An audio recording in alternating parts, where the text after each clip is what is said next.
No, it's still not showing. No, One no. second, one second, one second. It is streaming setting Yeah, video Yes, it's you stream are showing. live. quality. You are live. Okay, Correct. okay, let me see. You're using the same Shobha M. Arya page, right? Yeah, yeah, Yeah, we're live, okay, we're okay, live. okay, okay, okay, okay, I can see it. Perfect. You can see. Yes, yes, It's yes. there on Shobham. Yeah, yeah, yeah. Shobham Alia's It's page. okay. Stop it. It's come.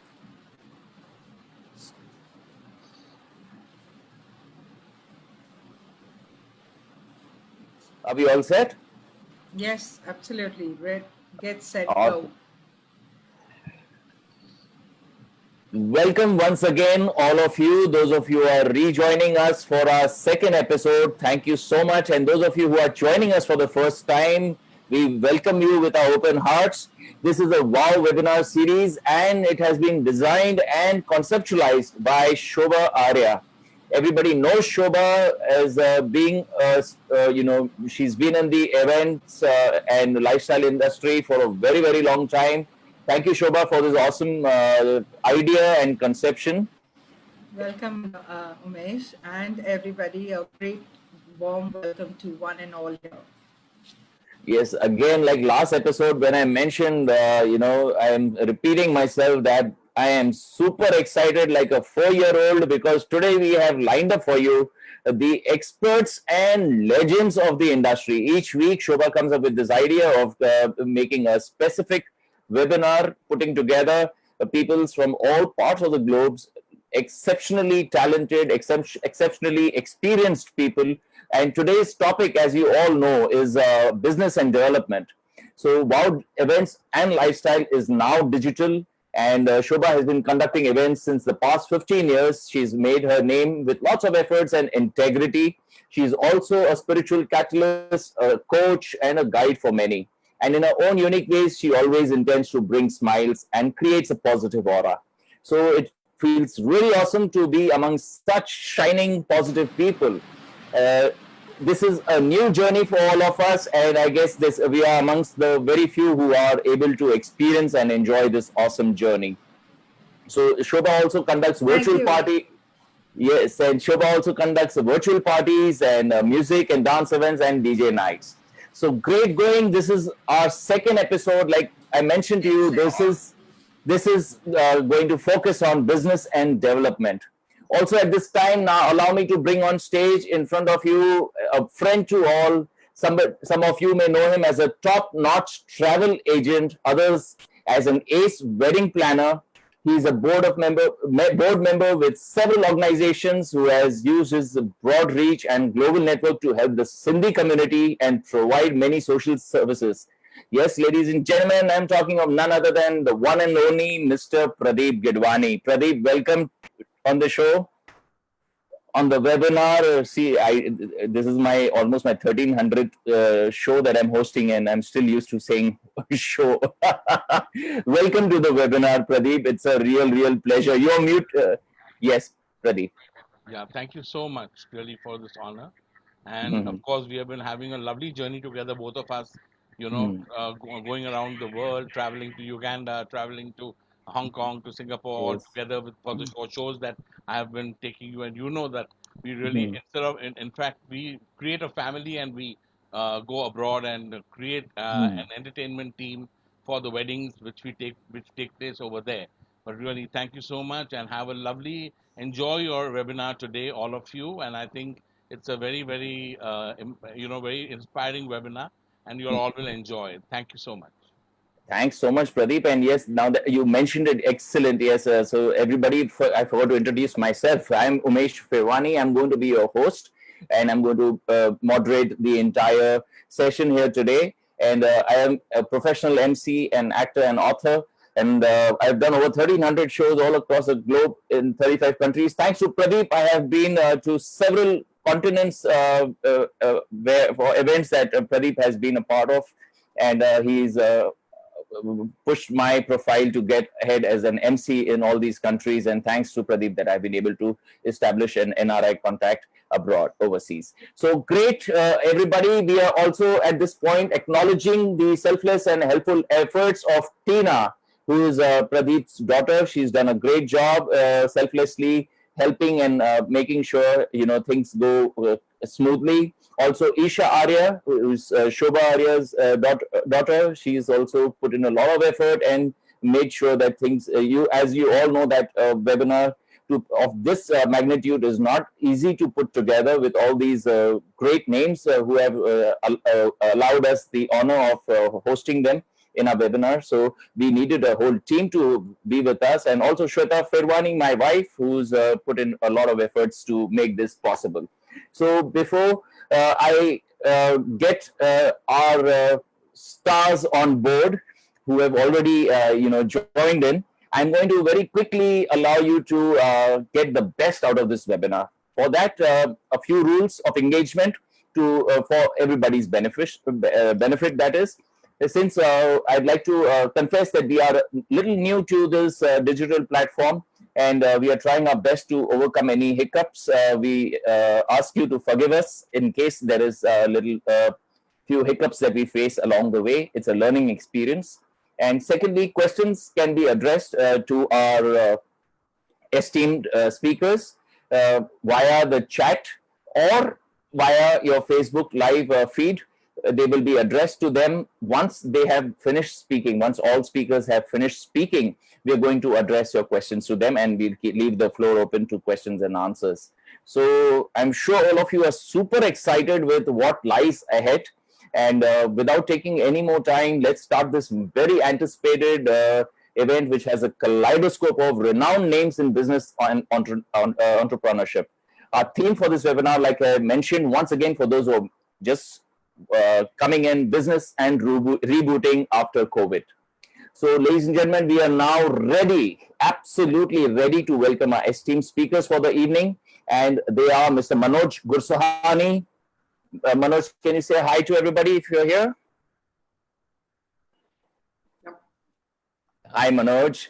Great. Mrs. Revti Roy, if you can just say a quick hi to everybody, please. Revti.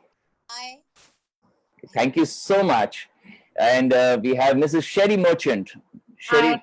Hi. My camera doesn't seem to be working, but you can see my photo.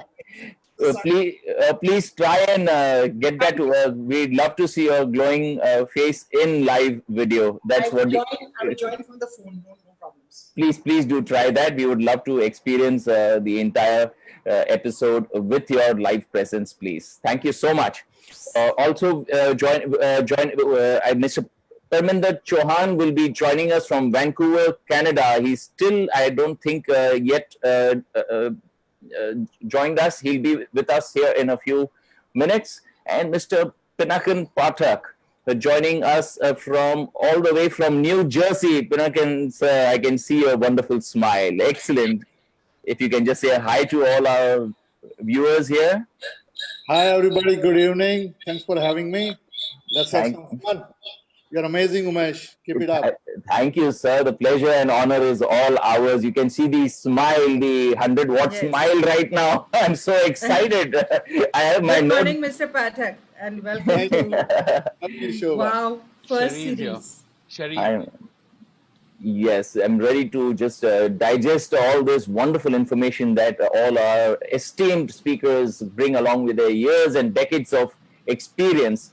Also, I'd like to introduce, we have with us an esteemed doctor by profession and a passionate singer, Dr. Tushar Patel, again joining us from New Jersey. Dr. Patel, if you could just say a quick hi to everybody. Hello, everyone. And for the US, this is Independence Day. So happy Independence Day to all. Oh, happy Independence Day to you. Happy Independence to you, sir. Great. What an auspicious day to have this event, and two wonderful, esteemed guests joining in from the US. So this is, as all our viewers will see, it's a global platform, and the world is no longer, the place it used to be. It's a new world, and we are all now trying to cope and live in this new world that is encouraging us to get out of our comfort zones. And hence, we are coming across various platforms, unexplored platforms. And I think this is a wonderful opportunity for all of us to learn right at the beginning itself. So we start this evening with the amazing Mr. Manoj Gursahani, who is the chairman for US India Investors Forum, Friends of South Africa, Las Vegas, India Chamber of Commerce. He is a healthcare evangelist and is also a co-founder of Aesion Healthcare, which has launched an artificial intelligence-based telemedicine platform. He has been recognized for his contribution to Indo-USA trade, investment and culture by the governor of Nevada and governor of Maryland. Recently, a leading publication recognized Mr. Manoj as the top 20 hosts in India, which includes names like Nita Ambani and Amitabh Bachchan. We are really, really honored to have Manoj here with us. He is also authoring a book on networking in the post-COVID world. Mr. Gursahani is going to talk about upscaling your business and rebooting from COVID. So over to you, Mr. Gursahani. We are all ears. Welcome on board, Manoj. Pleasure to have you. Yes, thank you, Shobha, for having me here and putting together. I know it takes a lot of effort to put a panel together. Thank you, Umesh. We are reconnecting. We were connected with our dear friend Pinky from Belgium. Yes. It's great. Hi, Pinky, to you. And of course, Pradeep, I've known since a very long time. So, and there are a lot of friends and I'm sure who's going to join. And I know it's being broadcasted on various platforms, including I have started it on my watch party on Facebook. So I'll move to the subject matter. So when COVID started, so there were two challenges. The main challenge was everybody was saying, what's going to go on? It's a collective grief. First time in the world, in the universe, everybody is sitting at home, whether it's king, queen, prime minister, and there are a lot of disruptions which happen. Now that's the gloomy situation. So what lens does one? So what's my purpose is going to be talk from, we all know about COVID. I don't want to repeat that. We are looking at the WhatsApp university every day. So we know what's going on. Where I want to talk about is how things are going to change and what should one look at it from a business perspective and how do you reinvent the wheel?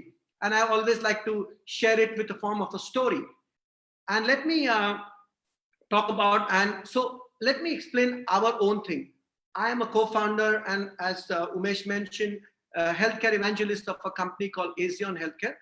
We were always in the business of using artificial intelligence to prevent blindness. Now we figured out in the last 4 months, from a COVID perspective, nobody's going to see the patients and the whole paradigm had shifted. We reinvented, refitted ourselves and launched a telemedicine platform. Now what have we done? Because in COVID time, work from home, people don't want to, physicians don't want to go to meet patients, patients don't want to meet doctors, hospitals are losing business, doctors are losing business. So we reinvented, refitted, pitched our platform called Clinic, and we are signing up about 100 doctors every day. Okay, and they're paying for that. And we are expanding globally. We are licensing it to various countries. Now it was a mindset.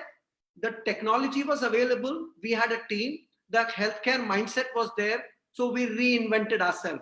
And it was not easy, but we put our minds together. I'll give you another example. There's a friend of mine called Vibha Kagzi. She runs an education program called Reach Ivy. Okay, why I'm giving you stories is because it relates. Nobody's want to hear Gyan and, because we all hear it on television, on various Zoom conferences. My objective is to talk about from a storytelling point of view and then give you examples of what viewers who are watching, listeners who are listening, how they can adapt to the new normal. So again, talking about Vibha, running an education company, very successful, runs a postgrad, undergrad, education program, counseling program, reinvented, went online, virtual counseling going on, and a business has actually grown. There's another set of people, and here, Umesh, maybe you would take a clue from that. Another set of artists. So I have a friend called Josh, who's a great singer, who's probably watching us today. Now he told me, Manoj, we are like daily workers, right? If we have event management, and Umesh would know that better, and because suddenly the event management business is facing a threat. What does one do? And the revenues are going down because corporates are reducing their budget. So they have formed a group of artists, and I am advising them that how do you generate business? So I said, y'all are a group of artists, singers, whatever else put together, musicians. Why don't y'all create a platform? Every day there are Zoom parties happening, birthday parties, wedding anniversary. Lower your pricing, give packages. So people will pay you for doing that because everybody is doing that, right? So that is reinventing oneself. I'm sure Sherry, whom I've met earlier, would talk about our own concept on how, what kind of things she does in doing feng shui and other things. And today, from a business perspective, how one needs to be sitting at home and changing the whole economics of home to make it more productive, cleansing, that's her subject matter. So what is the beauty of today's time? Everybody's sitting at home. So all your decision makers are sitting at home.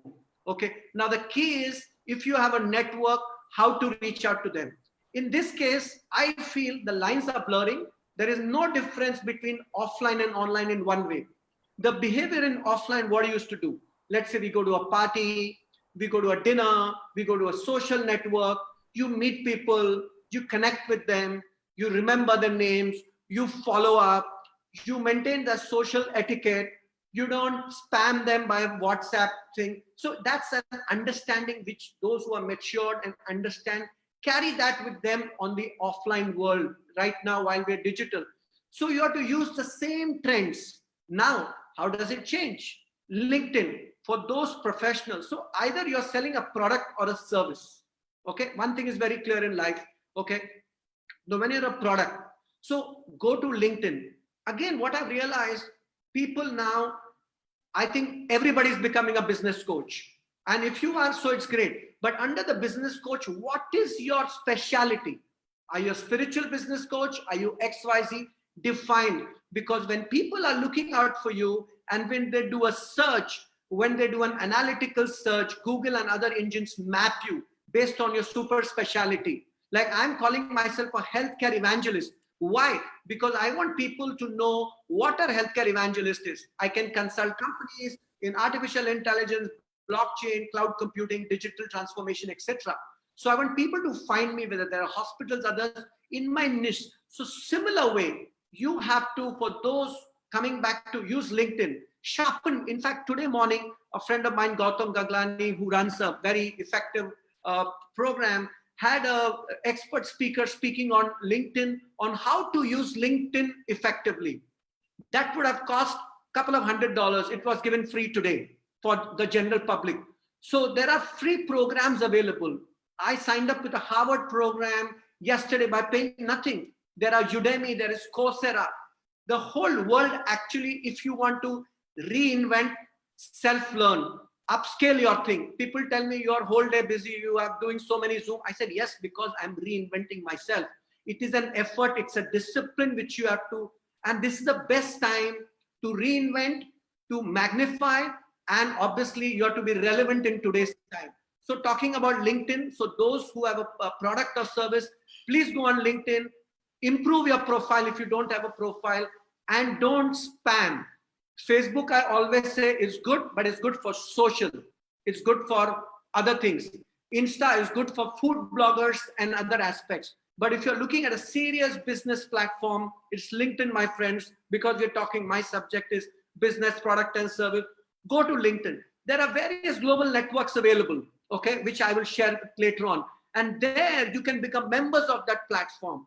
Again, you have to specify what is the product or service you're selling and whom are you looking for. So there are algorithms which LinkedIn does that exactly. And if you have a LinkedIn account and you very active, you can improve as and go to a premium account. It allows you to access more people. So that's one thing. What is happening? The whole world is going digital. So one of the things you have to realize is, if you were not, and I'm surprised and pleasantly happy to see that a lot of uncles, senior citizens, all that have becoming digital savvy. Technology is becoming simpler, you know, and because again, I work with a program and with the Tulsi Trust, they have an NGO which does something called as graceful living. So I giving back good time. I do a lot of webinars like this for senior citizens, and we get panelists.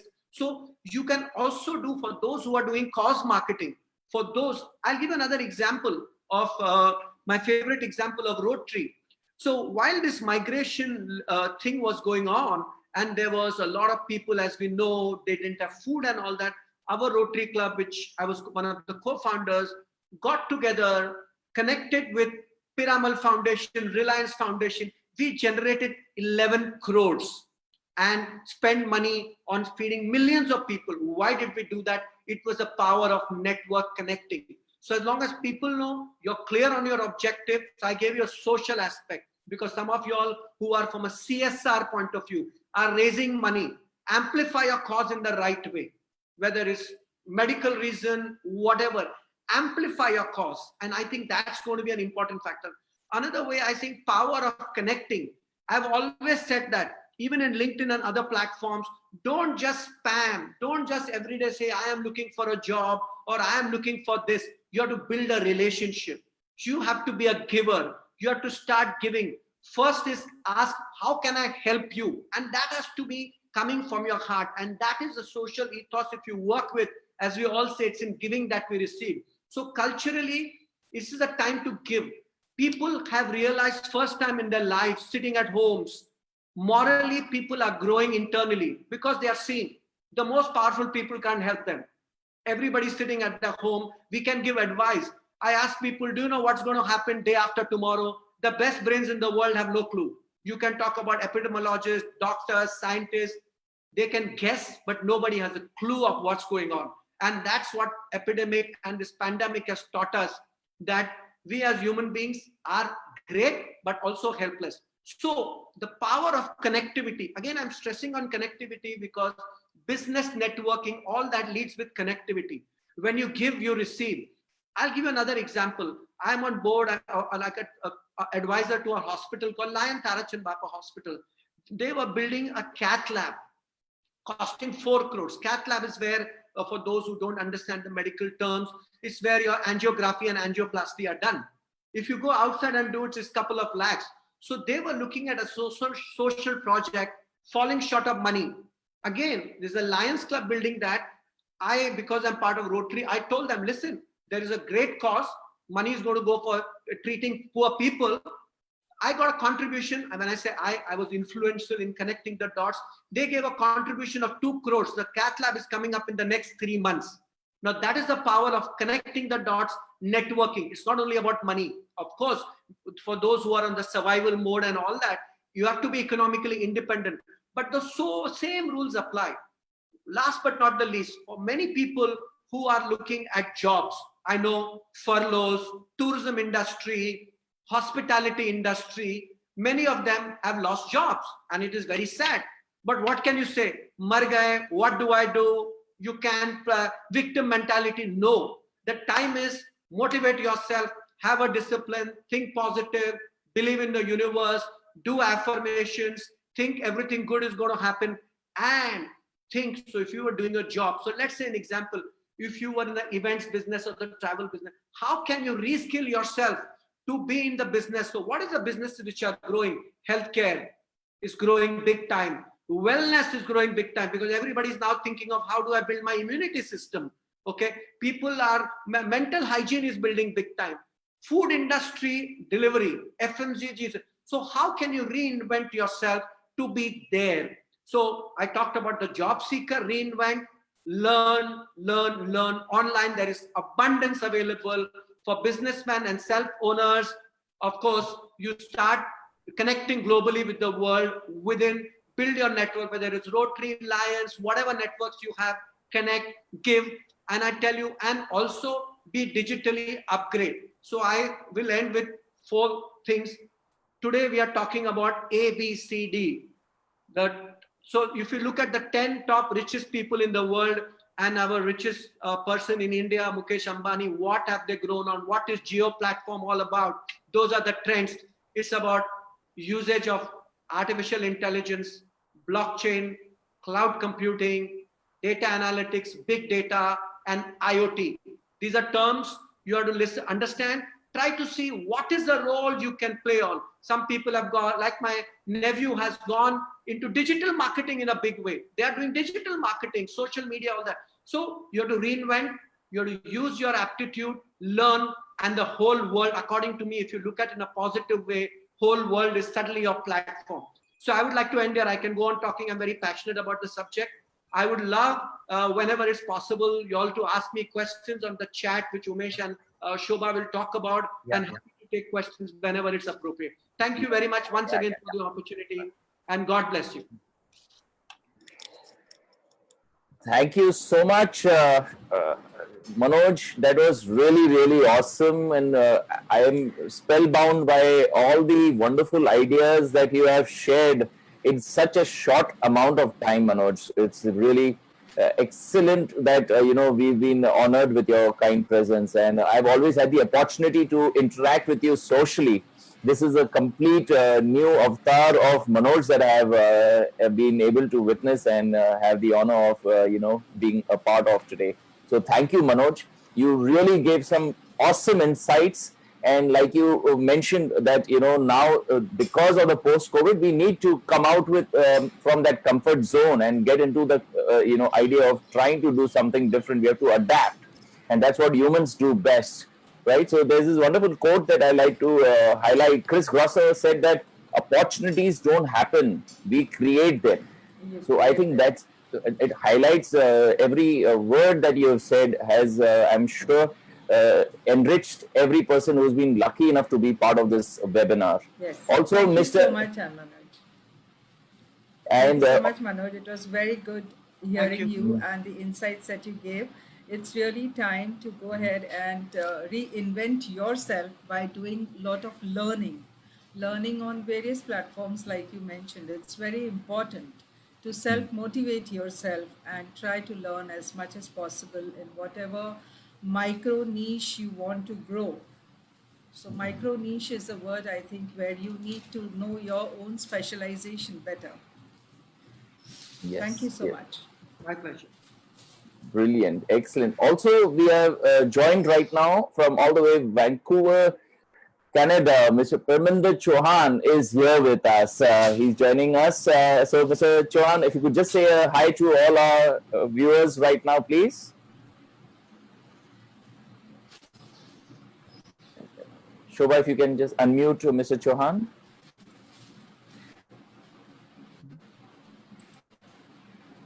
Welcome. Welcome. Thank Mr. you for Chauhan. thank you for having me on your show, and I appreciate to be here. And so it's my turn to start now.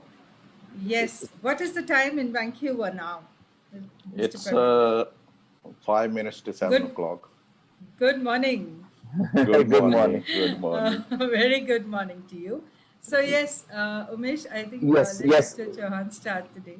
Excellent, excellent. That would be an honor. So, Mr. Parminder Chauhan, allow me to introduce you first. We have Mr. Parminder Chauhan, like I mentioned, joining us from Vancouver, Canada, and he started with Desjardins Financial Security Independent Network (DFSIN) in 2009 in Vancouver, Canada. Under Mr. Parminder's leadership, DFSIN British Columbia has become the #1 office in the Desjardins Financial Security Independent Network. Mr. Parminder has 8 offices and has personally mentored over 600 advisors. He has trained many educated immigrants to become advisors. It's just he believes it's just one small way to give back to the community. Mr. Parminder is going to speak on opportunities for work from home and collaborations. So over to you, Mr. Parminder. We are all ears. You know, since the COVID started, everything changed. The world has changed. New tools come available. We never thought of adopting some of the digital media and tools and live streaming, Zooming, even the Teams. And we have adopted different tools and stuff because that was important to carry on your business. So sitting at home, it was very tough to continue with the business. And most important thing we realize is connecting to people is very, very important. You have a phone, you have a video conference you can do, you can Zooming. So it's very important to connect with people. Network is everything. I'm a people's person, I develop people. So I give them skills, business development tools, and different things. So it's very important to connect with people and stay connected. So I was traveling a lot before the COVID-19. So because I have offices all across Canada, so I go to different places. I was spending more time on traveling. This actually gave me the opportunity to connect with people more because I was traveling less and I had more time. So during use this advantage, how you can make this time uh, to use as an advantage and develop great connections, be connected to people. Um, Recently, we were having challenge to connecting face to face. I had to develop a live streaming in the office. So we live stream all training session because I'm in a leadership role. I have my job is to keep people motivated all the time. So in a Vancouver situation is changed compared to some other places like India or US. So we are post COVID and a lot of stuff is open now. But after 4 months, people sitting at home, how to motivate them to go into the same routine and start doing business. So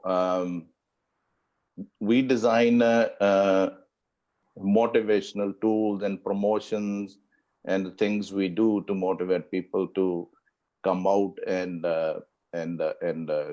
go on with business. So recently we started a promotion and we have started to see great results. So you have to be different. Show people what you provide. And I think it's important to understand is why, whatever you're doing, why you're doing it. Sometime my example is when I originally started in business, my main goal was to make money in business because money changes a lot of things in life. But when you stuck and through the COVID-19 situation, you have to develop a collaboration. Sometimes you have to diversify into different directions. If you cannot use some of the media or tools to do things one way, then you need to think through. So I always focus on solution, not problems. I don't think about problem. So I try to find solution. So I was connected to a group of people working with me, business leaders, and also different people through Zoom from different industries as a brainstorming session. So we each share the challenges and the things we're facing, how we can overcome and how we can connect better with people. So we come up with a lot of different ideas from each person. So we use those things for our advantage to connect more, to connect with people. Because my business, I'm in insurance and financial field. So I have to keep people focused how we can offer those products. Because selling insurance is most of the time not successful if it's not face-to-face meeting. Because you're offering service and product, and you have to people don't trust you if you're not face to face. So it's hard to do business. So you have to develop a tool and come out with a solution how to handle that part. So we started doing video conferencing. We started e-signature solutions for the clients. So where we send them all the paperwork and they can simply e-sign and send it back. So we had to adopt different things to carry on with business. And that's the reality of life. Going forward, the entire business is going to change for at least for next 12 months. And this is a new world, and you have to start doing business the different way through collaborations and through different type of media channels and tools to connect with people. Now I can take questions.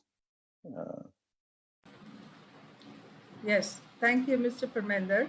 And I believe you had mentioned that there are some work opportunities and work from home opportunities that you would like to share. Would you put some light on that as well? People are more comfortable buying non-face to face. So what we adopted in during COVID-19 is to create the opportunity. We started non-face to face, releasing the policy non-face to face. So, but you still connecting with people and showing them what value you provide. So you need to create a still value proposition for the client and show them why you're different compared to other people in the field. All the Right. clients and people come to you because you're different. So value proposition has to be there. Right. Thank you so much. And I guess if anybody wants to get connected to Mr. Parminder regarding job opportunities, you are free to send him a mail on chhohan@shawcable.com. Is that right, Mr. Parminder? Yes, that's Chauhan@shawcable.com. I also mentor all types of people who are new to business, who are in business, who are stuck, and they're facing challenges. So I can help them free of cost. So I don't charge anything for my sessions. Anybody needs a guidance, help, I'm always there. And I have written 4 books on motivation, skills, and business tools, and how to grow, and what are the necessary steps in business to be successful. Right. That's awesome. So over to Umesh. You have any questions for Mr. Parminder, Umesh? Yes, Mr. Parminder, I think that's a very encouraging, insight that you have given. Not only have you shed light on what the post-COVID situation of the scenario is, the corrective actions that are needed by people to, come out of their way of thinking into a newer way of thinking and adapting. But also, what I appreciate is your offering the free mentorship. As of now, I know so many life coaches out there and so many experts out there, but all come at a huge price. So I think that's your again one small way of giving back to society, and hence your success. It speaks, So volumes. that's how I learned my business. When I came to Canada, I didn't have any business background. I learned from others. So I just wanted to give back to the community and society by helping others. If I create a small change in somebody's life, that's a huge thing. Money cannot replace. So I make a lot of money on my business side, but I wanted to help people as well at the same time to help them become more successful in life. Any way I can do. Brilliant. That's really brilliant, and that's the mark of a true successful person who is willing to shed their mentorship and their ideas with the hope of creating more successful people. So we will definitely share your email ID. We have a lot of people watching on different platforms right now, and I'm sure. So I think, Shobha, it would be a great idea if you could just type it in the chat also over here, Mr. Parminder Chauhan's email I ID have a, that I everybody have has. also, I have also my latest book selling on Amazon. It talks about my principles in life, what I adopted and became successful. It calls My 10 Secrets to Success. So it's Wow, available on Amazon all across the world. that's really brilliant. I'm sure most of us will, just seize this opportunity to, buy an ebook at least and get to, know you much more on a personal level and your wonderful thoughts. So that's a great thing. 10 keys to success, right? That's the title of your book.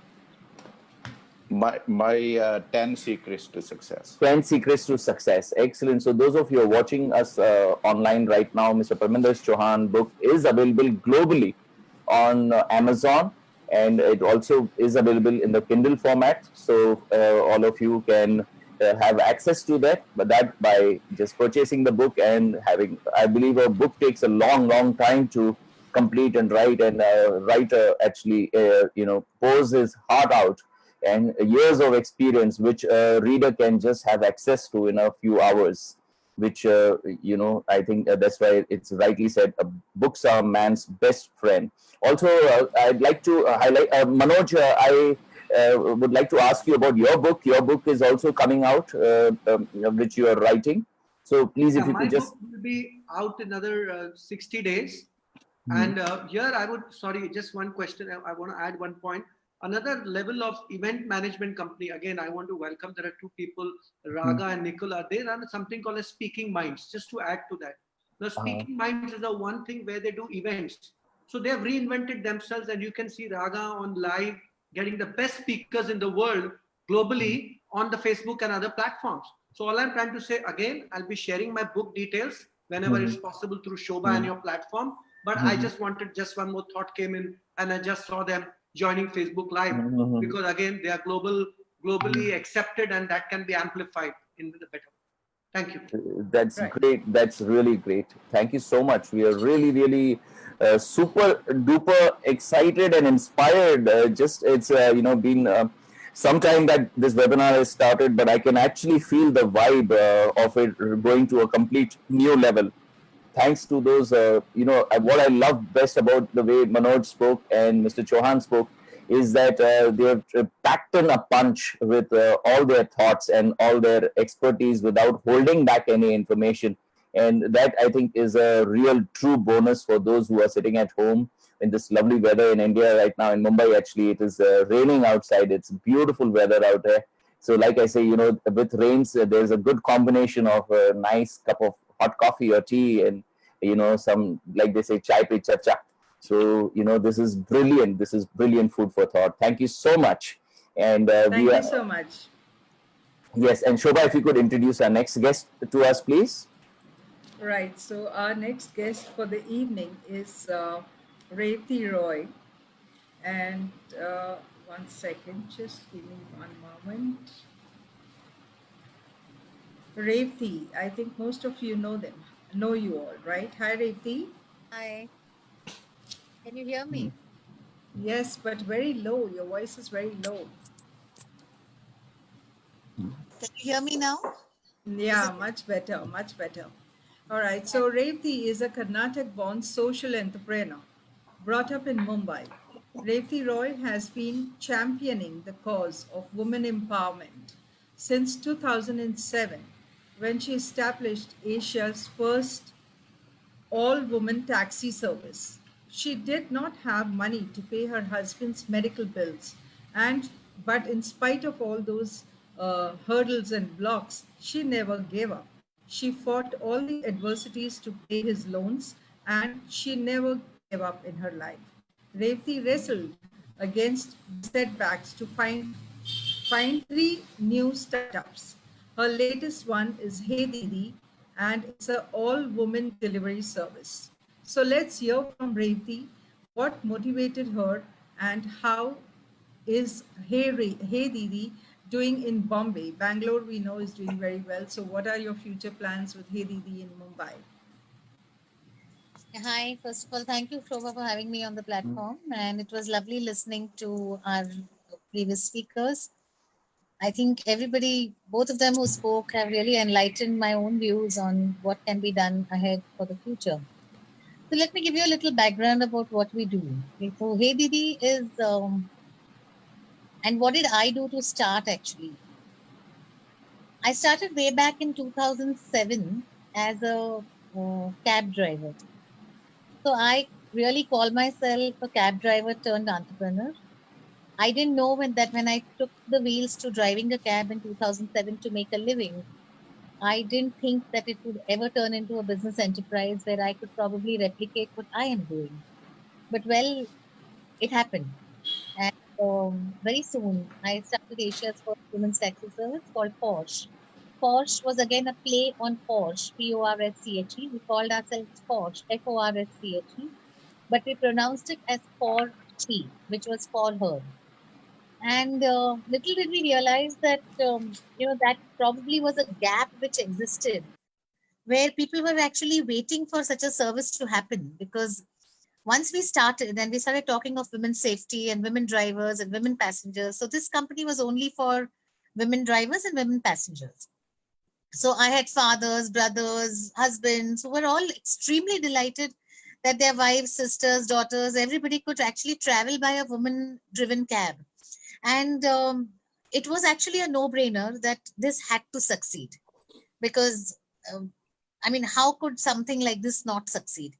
But what we didn't realize that time was we were entering into a very, very high capex business, because every vehicle was going to cost us, something like 5-6 lakhs plus. And having just done a POC, a proof of concept, which we did, it was almost impossible to get funding for that concept, because by then, a little later after that was the entry of Ola and Uber. So naturally, they had deep pockets. So, somewhere we realized that passenger movement may not be the best thing to do.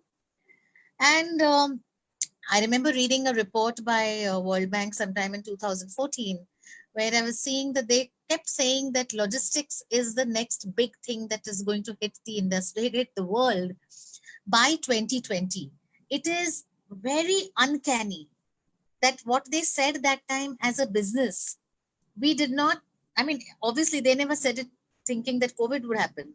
But the point is that in 2020, logistics is really the next big thing that has happened.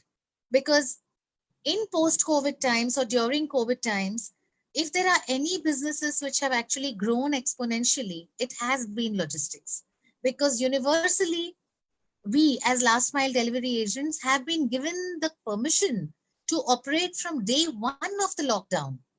And so in 2016, when I realized that passenger movement was not going to happen, I quickly shifted to logistics, where we started talking of last mile delivery on two-wheelers and four-wheelers. The only focus in my business forever has been, for the last 13 years, has been that I have been empowering women.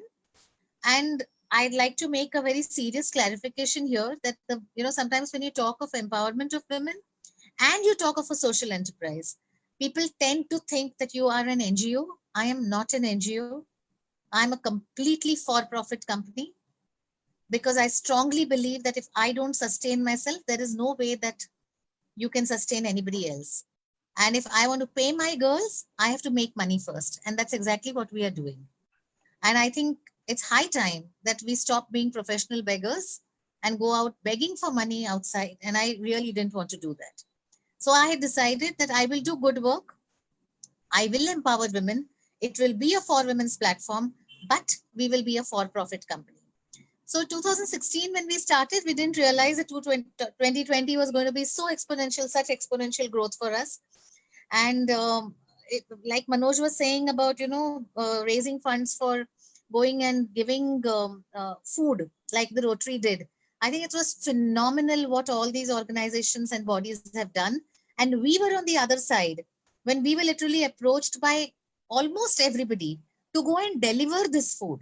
So what Manoj was doing was arranging for the food, and we were doing was going and delivering the food.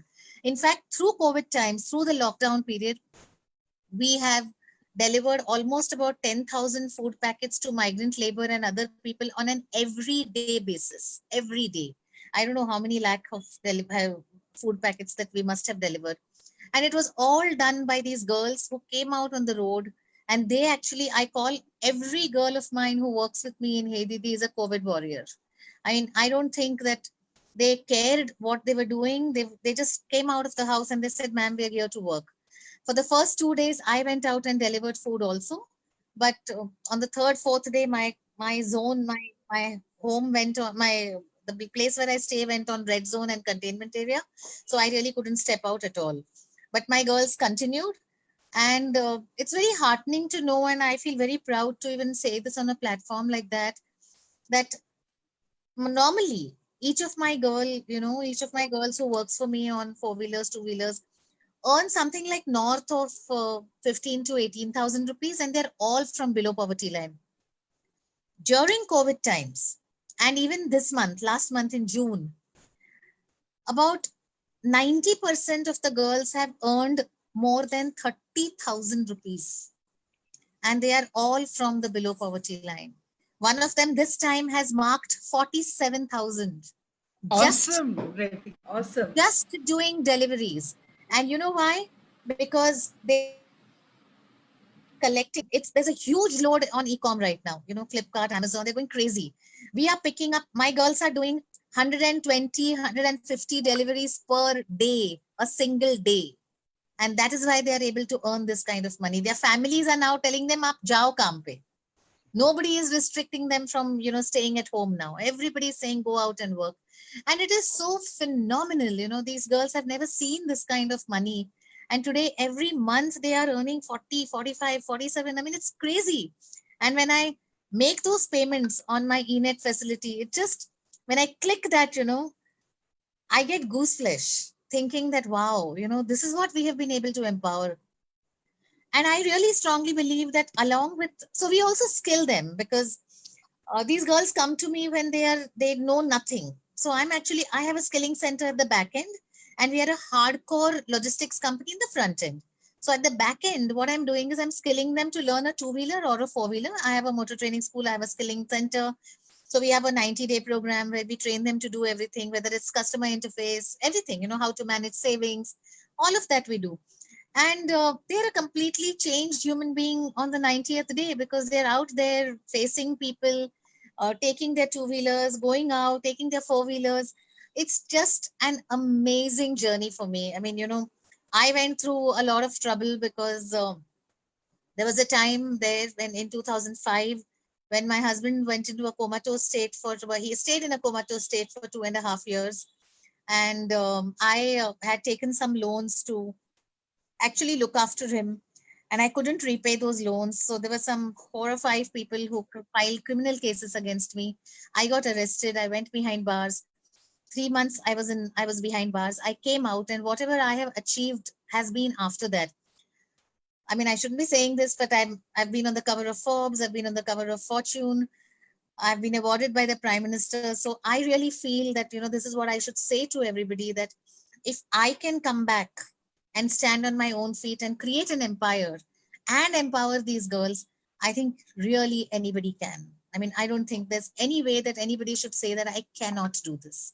Because after whatever I went through, I mean, you can imagine the kind of social ostracism that I must have faced after coming out of jail. But well, I didn't care. I mean, I just told them, it's your loss if you don't want to deal with me. And that's my attitude today. That was my attitude then, and it will remain my attitude forever. So Shobha, thank you for having me on this. Fantastic, Revati, fantastic. It really requires a lot of guts to speak what you've spoken. And I'm not, I have seen, frankly speaking, I'm really not ashamed. It happened. Absolutely. I don't it think could why happen to should you? It can anybody. happen It could to really anybody, happen to right? anybody. I mean, it was bad luck, Absolutely. but the point is I survived. Correct. I not only survived, Not I've you made it. arrived. I've made You it. have arrived. Yes, Yeah, yes, I've arrived. absolutely. I mean, Yes, you've well, if it arrived. takes a jail to go to and then arrive, so be it. It happened. So, that's life. I mean, That's it life. teaches you everything. Yeah. Yeah. But It taught the me a fact lot, is that, the jail taught me a lot, the prison yes. is not something which, so there's a book that there's an authorized biography which has been written on me called Who is Revati Roy? Please do read it if it's available everywhere. And recently the book rights got bought over by the Bohra brothers, and John Abraham is converting into a biopic, and a biopic Wow. is being made now by John Abraham. And Super. so the prison is something which, you just realize there that, I mean, what is it that even to breathe, you you think when you're in prison, can I breathe on my own?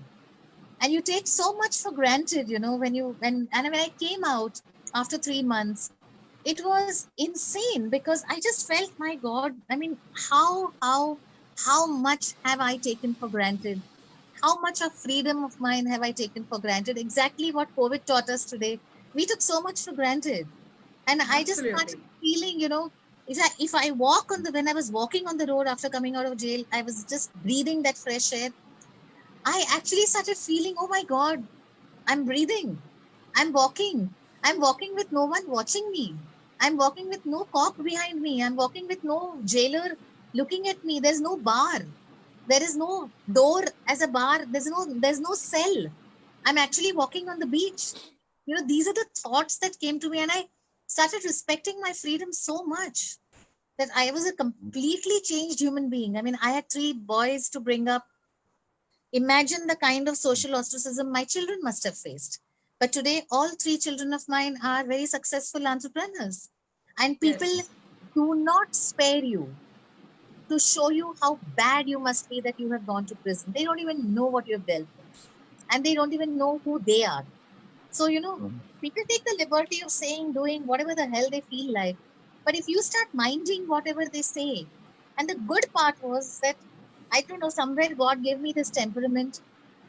I just did not come out bitter. I had no bitterness in me then. I do not have bitterness in me now. I just felt that they did what they did. They said what they did because at that point of time, that was the right thing for them to do or say. And I had no business to ask them why they didn't say it. Most of my friends left me, but they are all back now. I mean, everybody's back now. So But when the times are bad, usually everybody leaves when you the and then chips they are, return when the back chip, here. yeah, when the chips are down, nobody is there with you. But Yes. it's okay. I mean, I think that's how human beings are. That's Yeah, why I but have then two they, lovely they build your four-legged. muscles. They build my They build mind your muscles muscles. to be stronger. I mean, I don't know. I just feel, well, this has happened now. It happened now. So How Revti, many, what was your how first many step people's when you lives came out? get converted to biopics? So I feel damn thrilled. So how did Yeah. you restart your life once you go back, Revti? Just wanted to know that. Oh, tough, very tough it was. I mean, I think every time So what was your first step? Because the kids were small and all that. So what was your first step? I actually, um, I came out and I was just thinking, how do I? So every time I stepped out of the house, I felt the whole world was looking at me. I felt, from the back, everybody was looking at me. It was psychological, but it was also true that people were looking at me. They were thinking, like, look at her audacity. She's actually walking on the road as if they have decided that I have to die. I cannot walk on the road. I cannot eat. I cannot do anything. That's something that they thought about. And also, but I had this whole task of, I had to at least put up a brave front on my face because I had three boys looking at me. I had a mother-in-law, I had a sister-in-law, and no one spares you, no one spares you. So my mother, everybody, poor thing, she had to bear so much she had to bear because of me.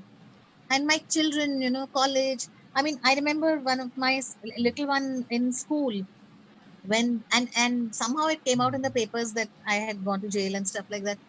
So one of his class teachers actually took that paper and showed it in the class and said, look, his mother is in jail. Who My does God. that? I mean, who does that? How dare anybody do that? But I was not there to question it. So the only way that I could actually come back in life was to just put my head down, work my ass out. And what did I do? So I became a driver. So the only thing that I did well in life, the only skill that I had was driving. I'm a rally driver by profession. I've done about Wow. 80, I've done 85 car rallies. I've won 80 of them. And so this is the only thing that I could do. I'm a teetotaler. I don't drink and smoke. So I was always dropping my drunken friends back home. Forever. I have done it forever. And so I said, look, they don't pay me. So now why don't I actually become a driver and earn some money so that I can get food on the table? So this is what I did. I became a driver. And I Oh, borrowed a tourist taxi from some friend of mine who was willing to give it to me, and went to the Bombay airport and spoke to them and told them to give me a slot there. They gave me a slot free of cost. And, you'll read a lot of it if you read the book, but it's too long to tell me the story. But the point is I became a driver. But great, Shobha, Revti. Great.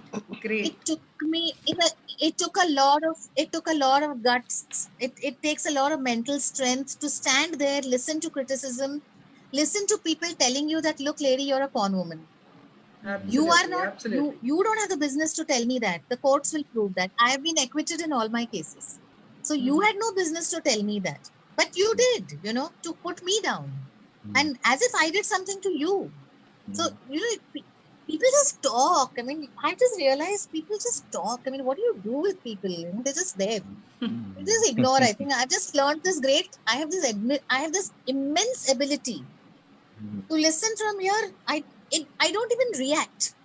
I don't even react. I feel now what to do. They're saying that. I keep thinking to myself, okay, fine. Now they're saying it. Now I can't help. Even after my biopic was announced, there were people who called up John and told him, oh, you shouldn't make a movie on her. Oh my But then God. That is John, really. I think John or somebody turned, my director, I think, turned around and said, oh, इस पे फूलन देवी पे भी movie बनी थी ना, तो इसी पे बना लेते हैं.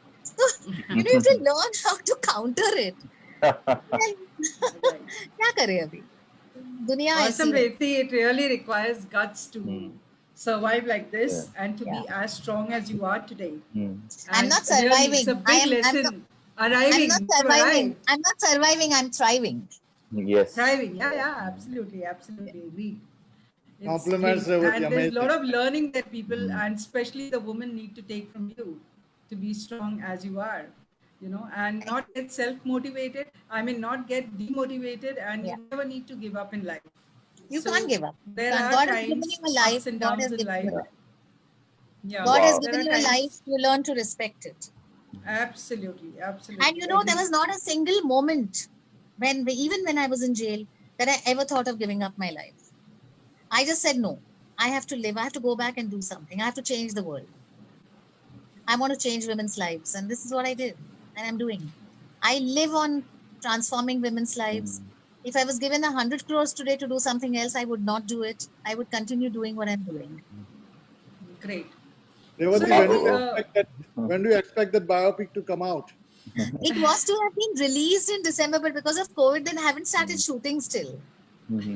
What is the name under? Is that under I your don't name? know. I have no idea. I only know that the script is ready. I don't know anything else. Compliments to you. Compliments. Thank you. Man. But That's I definitely know that I am not playing my role. There's somebody else playing my role. So, You should have. wow. Wow, Reti, that's really very motivating. And, I'm reminded of this book by Viktor E. Frankl. He was imprisoned during the concentration camps by Hitler. And, he had faced atrocities. He, saw his loved ones being, sent to the gas chambers, and a lot of torture. Yet, he survived to tell it all. And when he came out, he was not bitter at all. And in fact, he wrote a beautiful book, Man's Search for Meaning. And I think this is so much similar. So I would like to ask you this question, Revti. uh, After you have left, after you've come out of prison, now that you share that, I'm sure it's a different state of mind for you, that allows you to speak so comfortably about that. What was your state of mind while you were in the prison, while you were in there, and what was that one thought?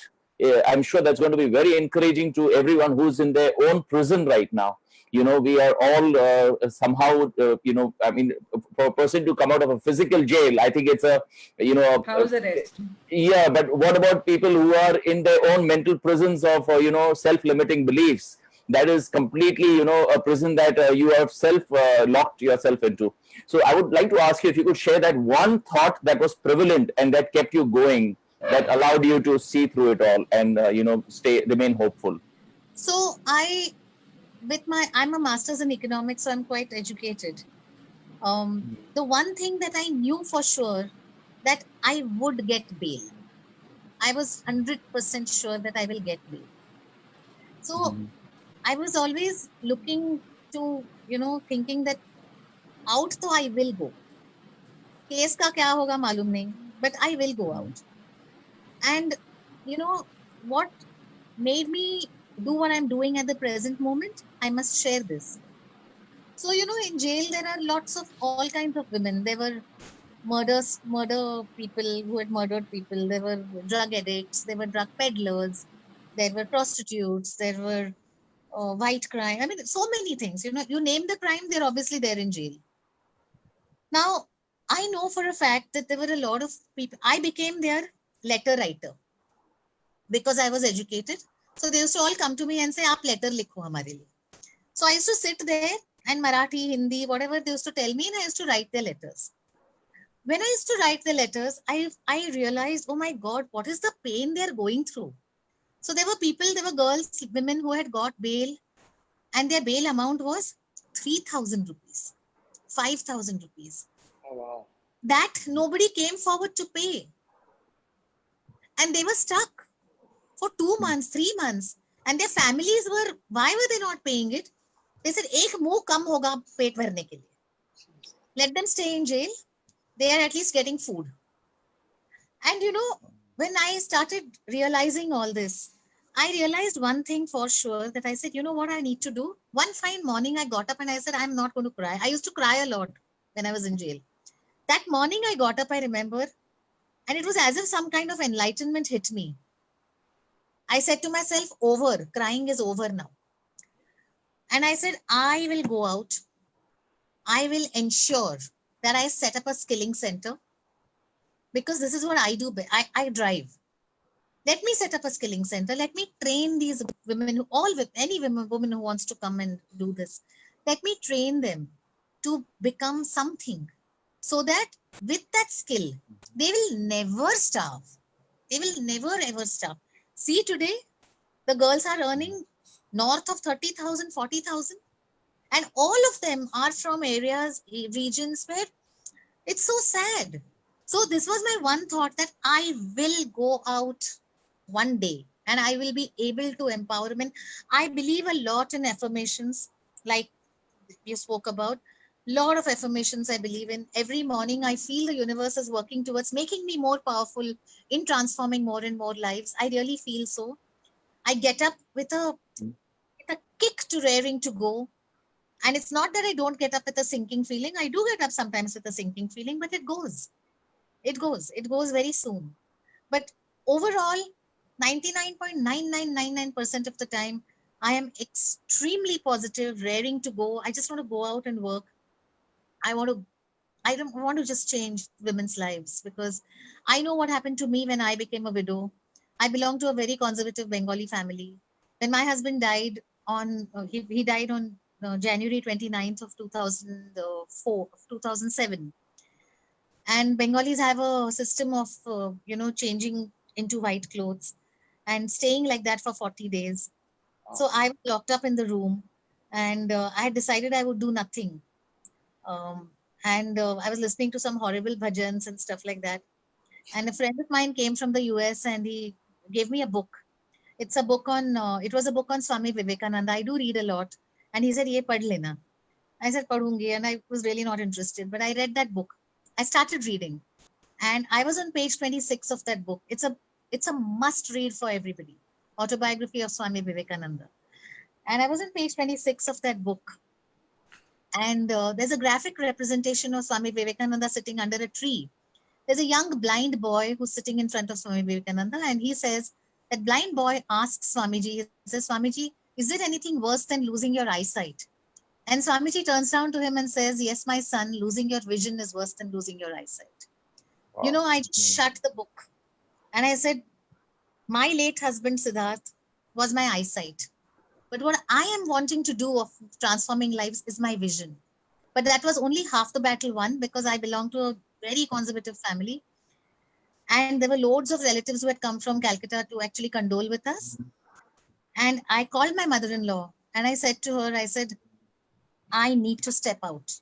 And I said, I don't know what you're going to do, but please allow me to step out today, because if I don't do it now, I don't think I'll ever do it again.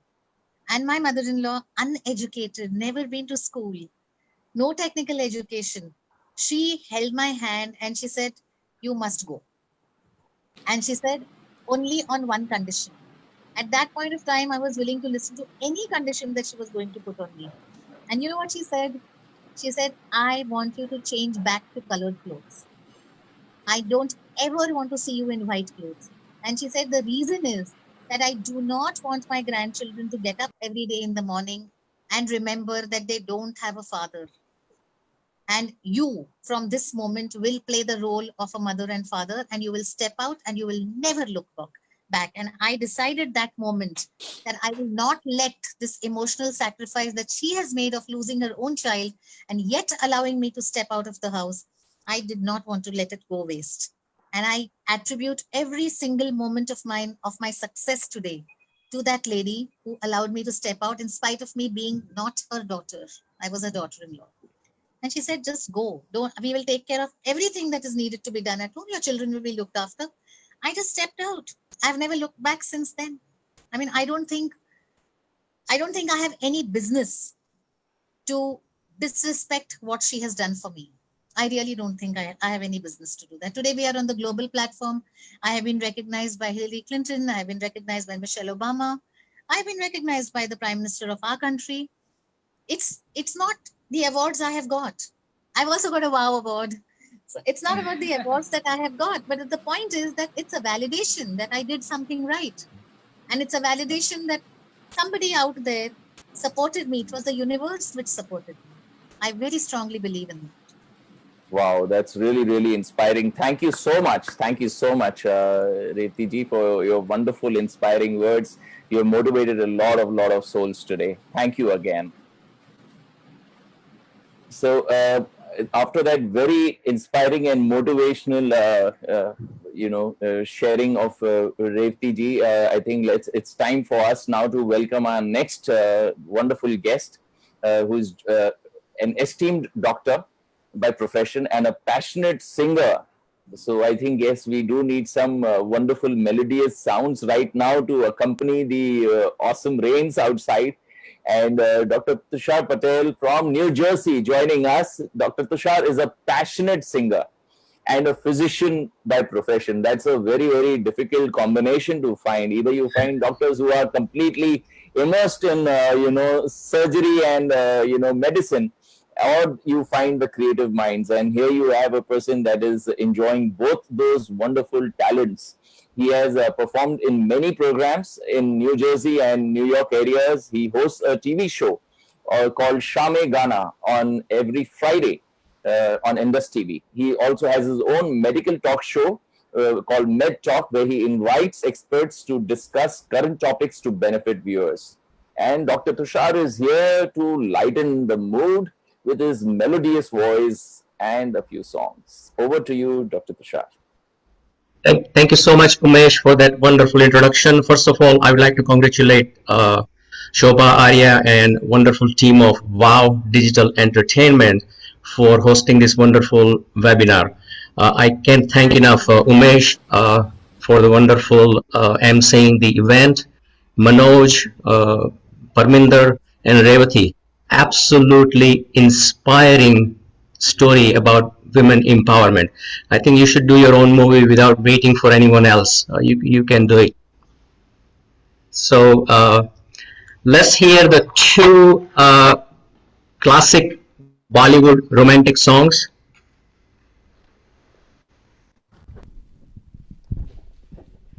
The first one is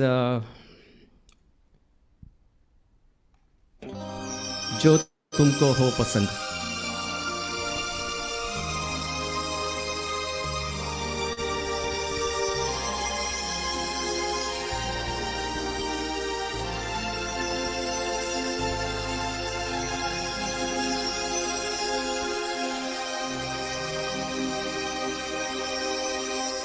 जो तुमको हो पसंद वही बात कहेंगे.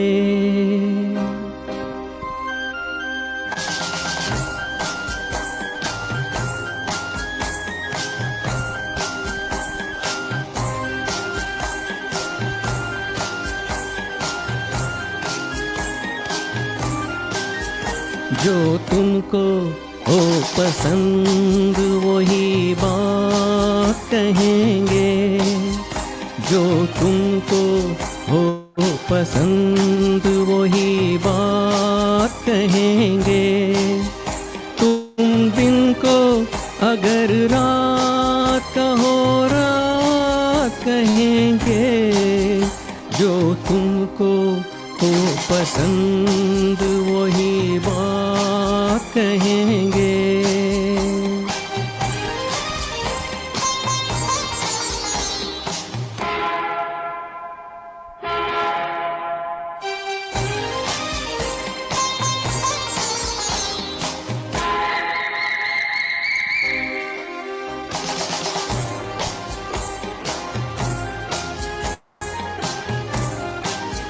देते ना आप साथ तो मर जाते हम कभी के.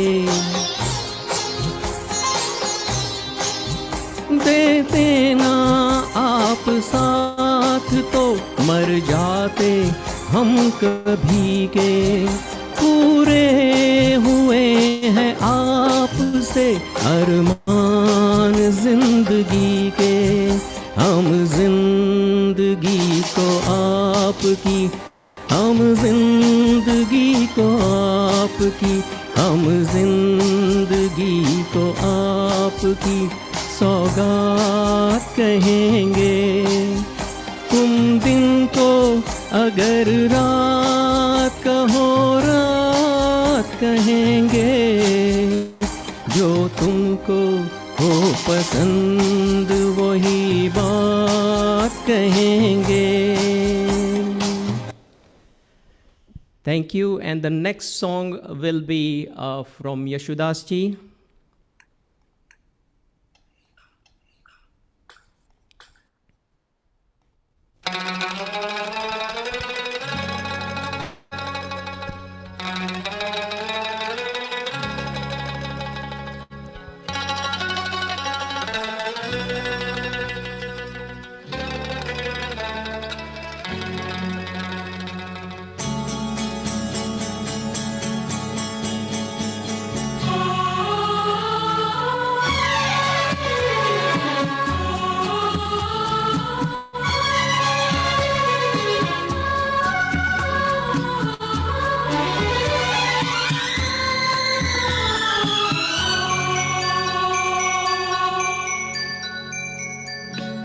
माना हो तुम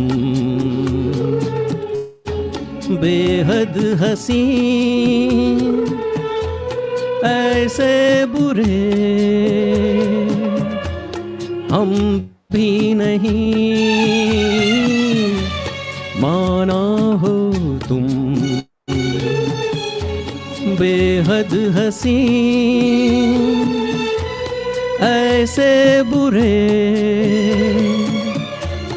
हम भी नहीं। देखो कभी तो प्यार से, डरते हो क्यों इकरार से। माना हो तुम बेहद हसी, ऐसे बुरे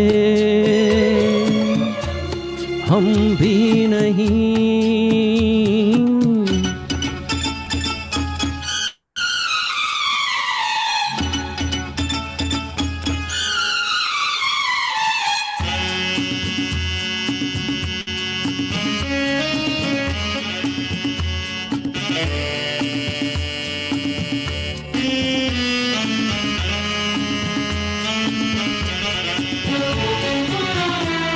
खुलता नहीं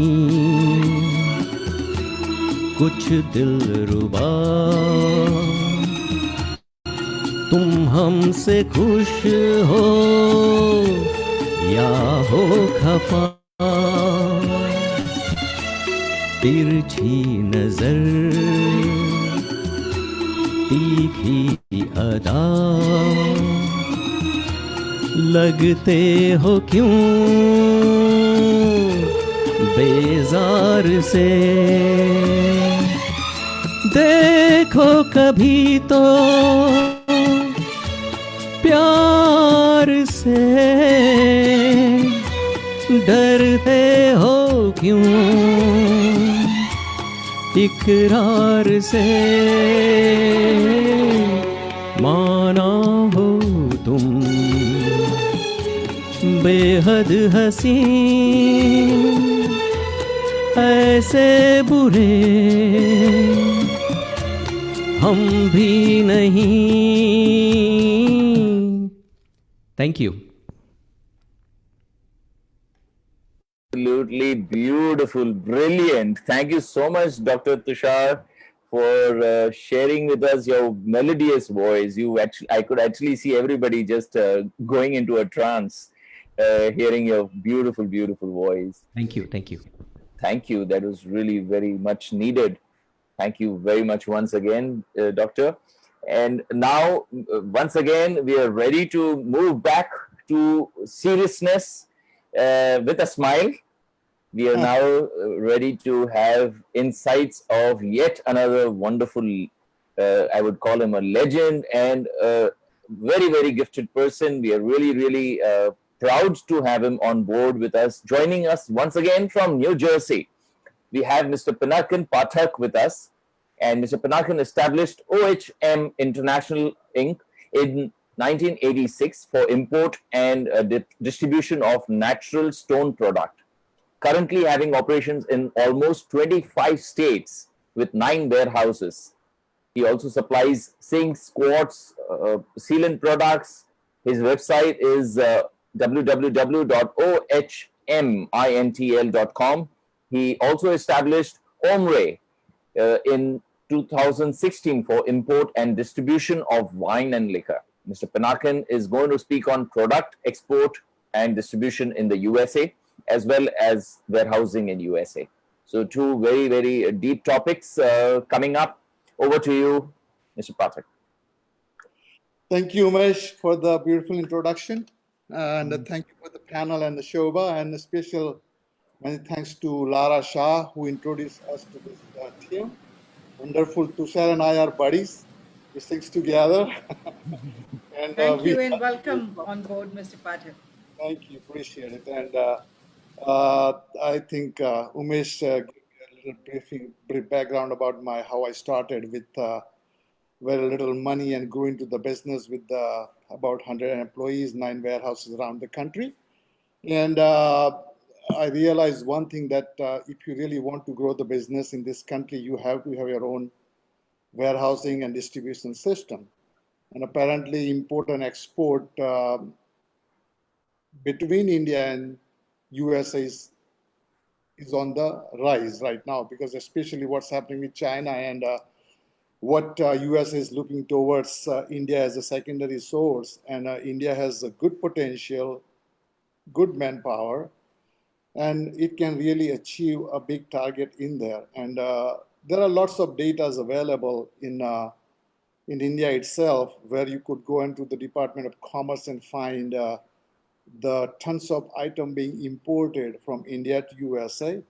And at the same time, they're exported from USA to India. So just Google it and you'll find that site, and there are tons of items in there, and you can grow the business that way. And that is the biggest item in there. And why I think India is getting a lead on it, because again, I said about the China. And going back to the warehousing, at one point, China grew the business big time. I'll give you some data between what China is being exporting their product to USA compared to India, and you'll be amazed that how big is the parity between two. That parity is only because China decided that if they want to grow their business in USA, they have to establish their own warehouses, distribution channel. So if you really look at it, last year, approximately US economy was about $22 trillion. And China economy is only 14 trillion, compared to India is only 3 trillion. Total import by USA is about $2,500 billion. USA imports from China is about $540 billion. And USA imports from India is only $60 billion. It's only 2.4% compared to 22% which China is being exporting to USA. The only way they achieved it, only because they decided that if they want to be succeed in US market, the only way it will work, that set up their own distribution channel and have their own warehousing systems. So what they started doing in each state, they divided US in about 4 or 5 zones, and each zone they decided to put their own distribution center where they can supply the material on the demand right away. And what has happened, it cut down the shipping time. They can deliver in next day. And there's a quality assurance. They guarantee that, okay, if the quality is bad, we'll bring it back and replace your product. And again, what had happened in that case, their payment rotation went faster. Apparently, they could rotate the money faster because the material was available, inventory was available right away. So they could sell. And nowadays, I think what is happening out there is because of the e-commerce business. What Amazon has done is a fantastic, and there are so many opportunities out there to become second Amazon or the third Amazon. But only way it works that you establish your own distribution here. And whoever wants to do any business in USA, they must set up their warehouses or do some kind of fulfillment center. There are plenty available. We also provide the services that you bring your product here. You do your e-commerce sitting in your home in India, Delhi, Bombay, wherever. You take the orders, but supply it here. And there is a demand. There is a shortage in the market right now. In fact, I feel in my business that this pandemic, we were closed down for a month or two, but right now it's booming back. Apparently, we are concerned that we don't have enough inventory available in the market. For my product, at least I know that there's a demand because the whole flow cycle of the import had stopped for a while. So the chances are that we might lose a business for a month or so, but then we'll get it back again. So I still suggest that if anybody interested to do business in USA, come on over. There's a good demand, and this economy is booming, and it will come back. It's an election year, but still, it will do well. So do come and take the business away. China is a good competition for China. And that's all I have to say. Good luck to you all. Well, thank you so much, Mr. Potter. Please, if you could also share with us your contact details for all our eager viewers, in case they would, would like to be in touch with you. Please. I'll type it up in the chat. I'll give my email address in there, obviously, and I don't think I can type it, could I? Yes. Okay. Yes. I will type it up. And sure, anyone has any inquiry, they want to set up the warehouse, they want to set up their product, we can help them out. I think the most beautiful thing that has happened, the silver lining, I would say, to this entire pandemic, which is, of course, catastrophic. But the silver lining is that the access that one has gained, the world no longer has those so-called boundaries or borders. We are able to, connect, and people have come out with their open hearts and are willing to show that humanity prevails over anything else. So thank you so much. And, we have these wonderful speakers here who have poured their hearts out and opened their doors to business opportunities. Those of you who are watching this and feeling low or let down by the helplessness of the current situation, please do understand there are these wonderful souls out there who are willing to lift you out of your, depression and your feeling of helplessness, and offering you the advantage of making it big. And like Walt Disney said, that if you believe in it, you can do it. So I think the biggest challenge today is not coping with COVID, but rather to cope with our limiting beliefs, that prison that we self-impose on ourselves by telling ourselves that we cannot do it. And that's what causes the problem and the helplessness. So thank you so much. Truly an enriching experience here today. And moving on, thank you so much. Moving on to our next speaker, I'm very eager to hear her. We've been saving her for you. She is none other than Mrs. Sherry Merchant. Sherry, are you with us here? Sherry, are you here with us? Yes, I'm here. Excellent, Sherry. Just ensuring you're here. So I'm just going to introduce introduce Sherry to everybody. Sherry is a metaphysics practitioner, an interior designer, and a blogger. For over 18 years, she's been in this profession. She has lent her expertise to residences, offices, factories, airlines, banks, property developments, and schools. Her client base, though confidential, covers professionals, celebrities, powerful business barons, and everyday people. She consults both in India and abroad, and her practice has taken her to almost every continent on this planet. She has changed many lives with her feng shui consultations. Sherry is also going to speak. Sherry is actually going to speak today on business and metaphysics. and her topic is a very interesting one, connecting the physical world of business and metaphysics. So she's going to speak on learning to cope post-COVID using metaphysics. Over to you, Sherry. We are all ears and very eager to hear you. Welcome, Sherry, and it's really going to be an interesting conversation. Thank you, Shobha. Can you see the screen? Not me, but the screen. I'm sharing my screen. Absolutely. Noah's Ark. Yes, we can see your screen.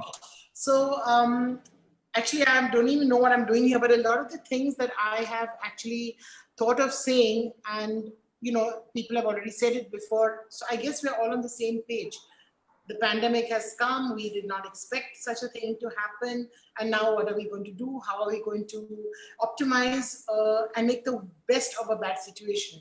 So I was at the time when the pandemic took place at 4 o'clock on the 20th of March, we were told in my office at one point that the office is going to be shut from midnight today. And just the week before, I was on the 21st, actually, the day the lockdown started, I was supposed to host 25 international students for a 2-week camp. I had to cancel the whole thing. And of course, immediately, because I think on my feet, I was able to transfer the entire thing to Zoom and teach on a Zoom platform. And that was my first thought, that I really need to drag 25 people from 5 continents to India to do what I could do on Zoom. And, it's a new concept and it worked pretty well. I was able to break up, and that was my first thought, that are we overdoing stuff in our lives? And then I started thinking about, in the first week, second week, third week, that our lives are so superfluous and we have so much happening in our lives that we don't really need. And I had put a very funny post on Facebook, because I constantly on Facebook, about how it doesn't bother me that I don't, I wipe my spectacles with a particular wiping thing. And I was beginning to run out, and I said, it doesn't matter if I don't have them. I stress over things like that, or I can just wash my spectacles with soap and water. It's fine. I don't have to kill myself over that, But every time the box comes to an end, I'm saying, oh God, when will I go to Dubai next? When will I go to London next? When will I buy it next? Similar things, you run out of a particular perfume or a particular shampoo, and our lives can be so simplified, which in the first month I understood. And then, for the first month, we always thought we're going to get back to work shortly. It never occurred to anybody in the first month that they were going to be homebound for 3 months plus. And this 21st, and now it's like 3.5 months, I've been at home, stepped out a couple of times. So we have to start reinventing ourselves. And I don't think the pandemic is about to end. I think it's going to get a little worse. And people ask me, as an astrologer, what do you say? I said, listen, I had no bloody clue that this was going to happen. And if any astrologer in the world comes up and says that I knew this was going to happen, I'm going to say it's total bullshit. Because if you want to say in June, I knew it was going to happen in March, it's okay. But did anybody say in January that in March the world is going to be shut down totally? No. So from an astrological viewpoint, there is nothing to allude to what has happened. Okay, I'm putting my hand on my heart and saying that honestly, me, my colleagues, my guru, everybody had events planned for the whole year. So nobody saw this coming. It's like the tsunami. There's nothing to predict that it was going to happen, and it happened and caught us unawares. So we're pretty much now, like all of us in Noah's Ark, waiting, when is it safe to step out? And this is pretty much what we're like, literally in a cage, waiting, okay, now is it safe? When can we move? When can we resolve life? And when is it going to go back to normal? And this is how the entire thought process of how we're going to reinvent it, how my clients have been dealing with it, how I've been dealing with it. I'm sharing a short presentation because I like to be, that's how I am.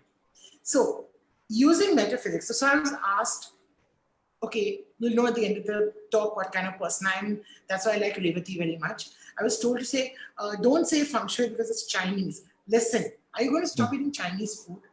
Because you have a problem with China. I mean, is China going to stop counting because Aryabhata was from India and He invented mathematics, so they're not going to use maths. So let's not be stupid about this, okay? I am a Feng Shui practitioner. I do Chinese astrology, okay? And I'm not going to hide behind that because I've seen everybody on this platform now is open and honest, so I'm going to be the same. Metaphysics is an inclusive word for astrology, 5 or 6 different practices, and it includes everything. Now, in the practice of metaphysics, in the time of this horrible lockdown, the 3 things that I have used to help anybody who reaches out to me: identify your personal strength, work with what you have, and let's do strategic planning for when the lockdown ends. Now, these 3 are common sense, so I can talk to you on a layperson's term, but it's also very Feng Shui or metaphysics oriented aspect. Now, identify your personal strengths. And this is something which is very typical to our Indian sensibility, because unfortunately, the mochi son is a mochi, okay? The driver's son is a driver. We believe in making our children what we are or what we want them to be. Therefore, a child will become an architect to follow their father's dream. A child will become a doctor to take forward the family business. A child will go and sit in Kalba Devi in some cloth market because that's where all his other 89 cousins are sitting. That is how a lot of us Indians see our dreams or our family requirements through our children. And in that process, the child may not be what he wants to be because the ability for him to express himself has never come out. And therefore, this time, when you don't go to work because you can't go to work, suddenly you're realizing your strengths are not what you have been deployed for. And there are things that you could actually be better at than what you were given the job to do. And I saw this recently in a family where there were 4 male cousins, and they had this one little girl cousin who they totally disregarded. And when the business stopped, which was a fabric business, when the business stopped, they had tons and tons of fabric lying, which they have paid for, they cannot deliver, they cannot sell, and they have this cash crunch.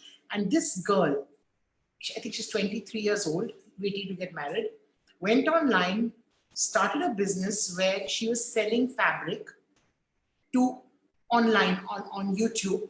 Suddenly, this girl has taken them into the digital space, into the online space, where they were sitting in Crawford Market, in the cloth market. Now this girl has taken them out of there, and they just have one guy cutting the lengths of fabric and this girl showing swatches and selling them. So this was her personal strength. And what was her job? She was put to law college. You please do law. You can't come into our business. You damn well do law, because that's what a good girl does whilst waiting to get married. So that is now, if you have no work, you identify your personal strength, which could be completely different from what you are already doing. Work with what you have. So this girl was jobless, the family was jobless, they only had fabric. So that is all they're working with. Now I'll tell you, work with what you have also did. This is a new situation. So there is no ideal way of doing things. You have to just copy or understand what others are doing and go for it. So another company that I know, who I do work for, they are manufacturing fabric, shirts, trousers, suits, garments basically. And lockdown, you can't do anything. So the owner is smart, well connected, and thought on his feet.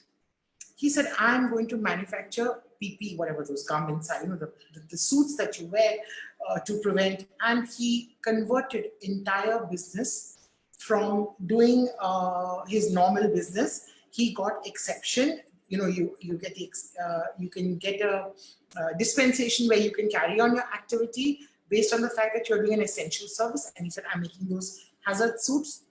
Companies running, thought on his feet. People are making medication. The panic buying of medication. At the start of the lockdown, we all bought extra, in case we can't get, let's buy, 3 courses of antibiotics. Let's buy extra crocin. All these medications, everyone is panic buying. So what's happening is the people are manufacturing. They're also making money. Everyone has not become rubbish in this lockdown. People have also benefited. Okay. And then what are you going to do once you open? Because have you been able to pay the salaries? Are you going to be paying the salaries? Are you going to be retaining all the people? Are you going to start a new line of business? Is your current line of business redundant now that there's this kind of pandemic and people don't need what you're doing? Like, for example, luxury goods. Who on earth is going to buy luxury goods today when there's a cash crunch? There are no weddings because of lockdown. What about all the shops selling bridal clothes? Now, I'm only referring to these because these are all my clients, okay? So I have a cross-reference of who I'm dealing with. The chain of sari shops, chain of luxury garments. Who's going to buy? Where are you going to wear it and go? And what is the fashion in lockdown? I mean, what is the latest fashion? What does it matter when you're wearing track pant and t-shirt on a daily basis? So you have to use your space for something else, or you have to bring down your product line to something practical, or you have to go online. So whatever your plan is, you will have to do it now. So this is what people are doing. This is summary. I'm not now going back to the astrology part. Because I do metaphysics, which is an inclusive subject of everything, of which astrology is one, we tend to believe that our life is divided into three contributory factors. The first one is your destiny, which is written in your horoscope, which you cannot change. You can work around it, but you cannot change it. So you have to go through the path. Other factors decide whether you go on a bicycle, you walk, or you drive a Mercedes. But those are other factors. So what are those other factors? The property that you use tends to influence your life. So anyone who walks into a house and says, I feel good here or I feel bad here, will know what I'm talking about. Okay? And our own actions. So you can't blame. My naseeb is bad, so I'm sorry, my life is really bad. Some astrologer told me I'm in bad luck till 35, so I'm going to fold my hands and sit down when I'm 35 and think about going ahead in life. That is a stupid attitude. If your astrologer has told you that, he should have also told you that because your luck is bad, you damn well work against the odds and push yourself harder. Okay? So these are all attitude situations. So all these things combine to define the quality of your life. One aspect alone is not enough, and then your own actions is you are culpable for what you are doing. Now, how we break it up and convert it. So these three factors, how do we convert it into reality of right now? Okay. So your personal strengths you will get from your horoscope. So your father may want you to be a doctor, but you may have an artistic incline. That comes from your horoscope. So your struggles in life many times come because we are not in tune with what we are good at doing, not what meant to do, but what we are good at doing. So there is a saying that I repeat to everyone who comes. So I do a lot of career counseling for kids who have to choose their stream. The parents drag them and they tell me, see, बच्ची को बोलो जो भी होगा बच्ची को बता दो, you have to be an architect or you have to be a lawyer. So excuse me, please cancel your appointment because this bullshit I can't do. So the parent tries to influence me and say, see, the auntie said, auntie bola aap architect bano. No, it doesn't work like that. I will look at your horoscope and tell you, you are a maverick, you are an artist, you are a singer. No, you'll never be a singer, you'll never be an actor.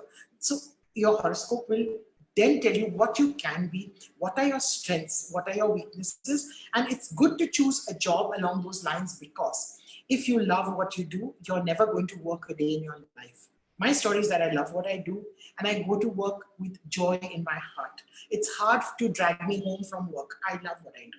So if you can get that luck and replicate your horoscope and say, this is my horoscope, this is what I'm meant to do, and I'm doing it and I'll do it well, you are already beating the 1/3 of the odds. The next thing is the property.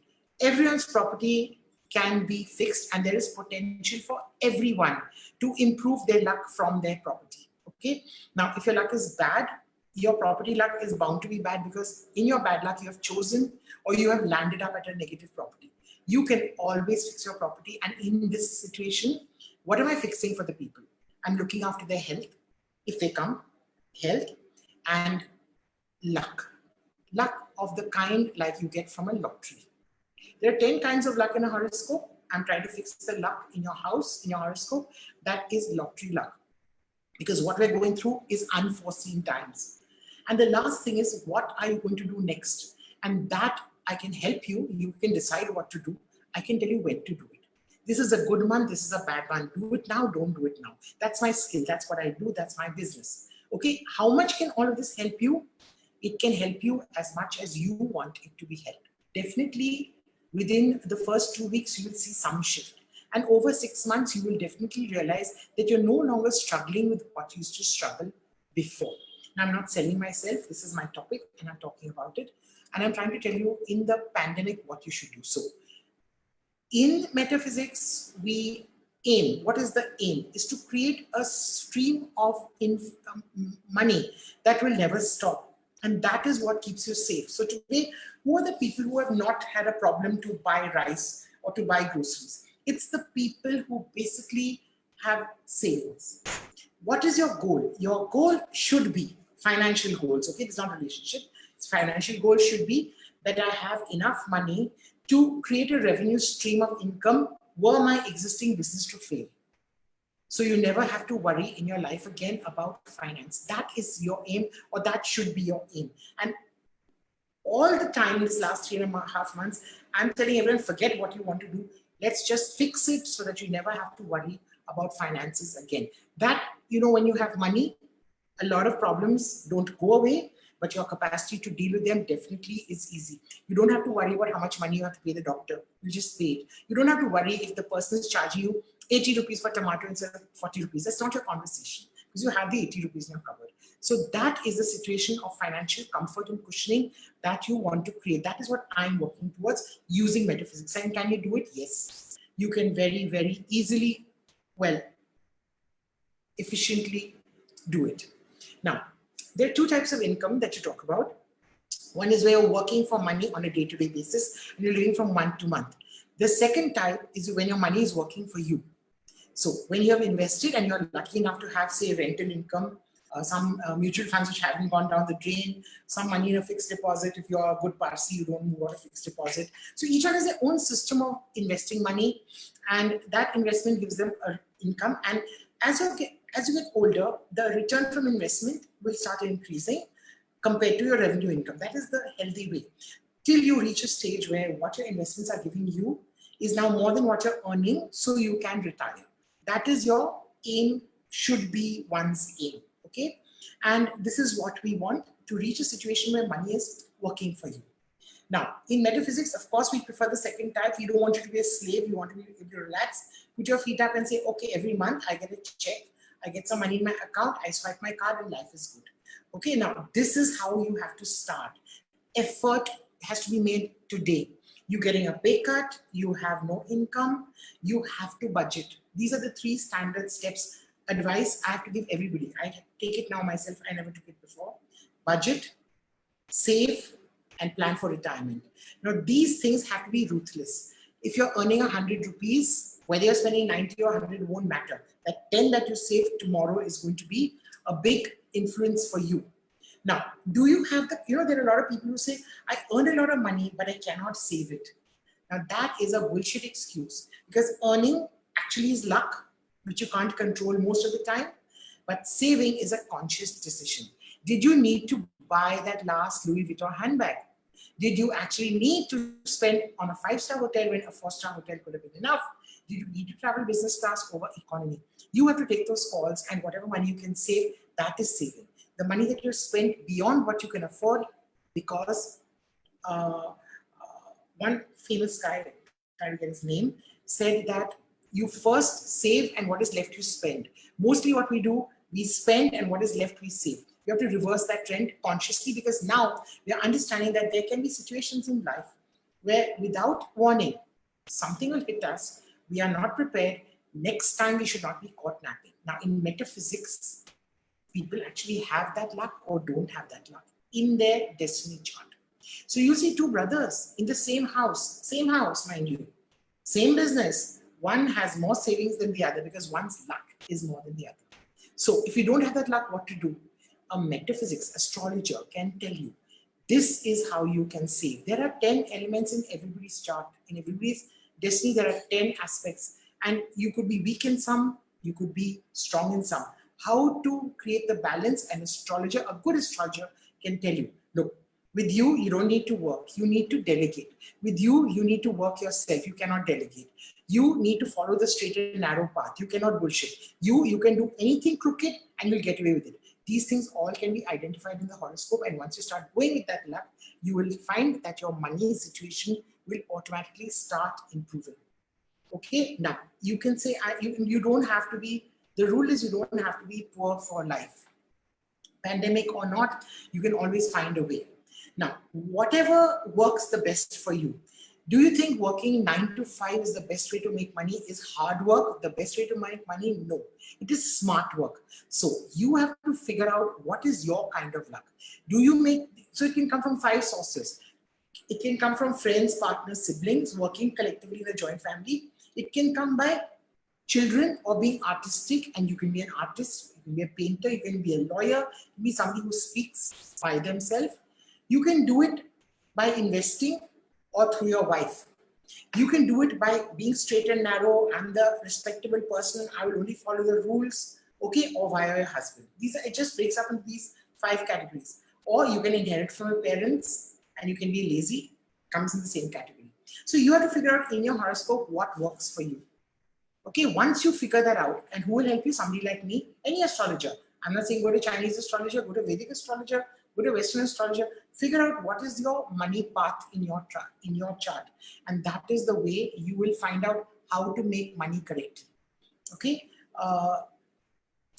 Now, what are your personal strengths? You will have to have an astrological prediction. Now, apart from what is your calling in life, do you enjoy what you do? Do you have, now in lockdown, do you have an unused skill? And this I've seen immense people who never knew they could cook, who are now cooking and making money selling food. My Raju tailor in Kafpared, he called me. He said, "Madam, nobody's come in, it was 2 months by then, nobody's come to make clothes, buy clothes, our place is shut. But you know what? I went into my shop one day and all those leftover little pieces of fabric, because he makes kurtas and garments basically, I have made into these beautiful face masks. And I'm selling them, you know, and he gave me prices, 90, 100. It was from nothing. He was sitting faltu. The fabric was lying over there. He had a sewing machine. And he says, I take out about 100 or 200 a day, depending on the design. And now he's optimizing what he has. So when I said, use what you have, this is an example of use what you have. You have existing stock. Okay, now start pushing it out. You have time on your hands. Do what you had to do. Okay, if maybe something that you've never done in your life before, always a good time to start. People have started selling things that they don't need. I have so many books, it's just 10 rupees. But you know what? I've got rid of my mess. So we have a group in Alibag where we have some houses. People are just getting rid of their stuff and sharing it. 10 rupees book, okay, you take this for 50. I don't want it. I've got extra papaya in my trees. You take them. You got extra coconuts, give me. So you are now going to start optimizing all that you have so that you get what you want as opposed to getting rid of what you don't want. And your unused talent, like we had Dr. Tushar Patel singing, okay, there are people who are actually just putting out their YouTube videos. There's so many of them singing in the night, okay, and having parties. How is this going to help? The minute lockdown is over and you need to hire a singer, you remember that singer who was singing so beautifully, let's call them. So you are creating your own brand because you have time. You have time on your hands, which is not going to work later. So how are you going to work with what you have? The first thing is that, of course, I will suggest, it's my business, right? Get your property seen by anybody. It doesn't have to be me, or it doesn't have to be Chinese feng shui. It can be Vastu, but have your property seen, because you are in a hard time. You're in a rock and a hard place. This is not an easy time where most people's income stream has been closed. If something in your property can be optimized so that you get better luck, you have better opportunities, you get better options, then of course it is always going to help. Now, what happens in a time like this? I cannot come to your house, okay? But what has happened with me, giving my example, I'm offering my services because I don't have to travel, I don't have to dress up, I don't need a car, I don't need a driver, I don't need to fly anywhere. I'm doing online business. So if I charged you X into 2, when I visited you, I'm just charging you X now, half the money. I'm doing your work, I'm busy, your job is done. We have FaceTime, we have so many tools. We have FaceTime, we have Skype, let's talk, let's see your house, let's Zoom, and let's fix it for you. So that should be done if you're sitting and you are facing an issue and you are at a loggerhead, I don't know what to do. Simple things, let's get your bed put correctly. Let's use a little water, let's use a little salt, let's fix our property. That can be done. This is working what you have. I'm not saying move your house. In the house that you're stuck in, let's see how to optimize the most. So using your property is one way. And then you have to make a realistic plan. Use your horoscope to know what you're good at. Use your property to up the chances and then repurpose what you have to do something else. So the first example, I think, was shared by Mr. Gursahani, who said how he changed what he was doing and he optimized it and he worked. Even Revati said she knew how to drive a car. She converted what she knew into a business. What do you have? What can you use and what can you do with it? That is what everybody has to think. It has to be a conscious thought. It can't be, ji seminar mein gaye, kuch sun liye, abhi chalo khana kha ke so jao. If that is your attitude, you will never get anywhere in life. But if you are going to pay attention to all the speakers, who every one of them contributed something to the discussion today, and you want to self-improve, there are many, many avenues which you have, and this is what it is. What can you use? So there are two aspects, the employer's aspect and the employee's aspect. So I'm coming from the employer side to start with.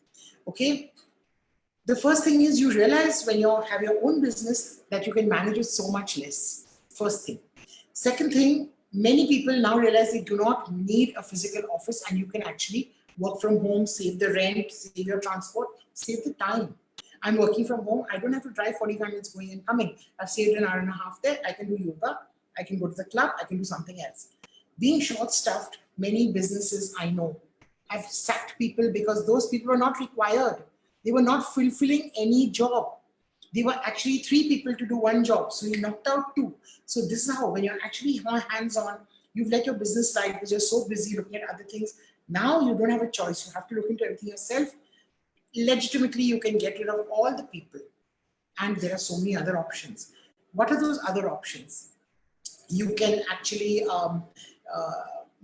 use machinery, software, device, so many situations, so many money-saving alternatives to people. And what do those people do? So somebody told me, what do those people do? They go back to their villages and they tend the land which can be valuable. So what has 3 people from our organization have gone back to their land which was not being tended because their salary in Bombay was much more. What are they doing? They're growing organic vegetables. They're planting organic trees. Some years later, they will sell those organic mangoes. Then they will buy more land. So you can do where you started from. You can go back to where you came from and live a better stress-free life.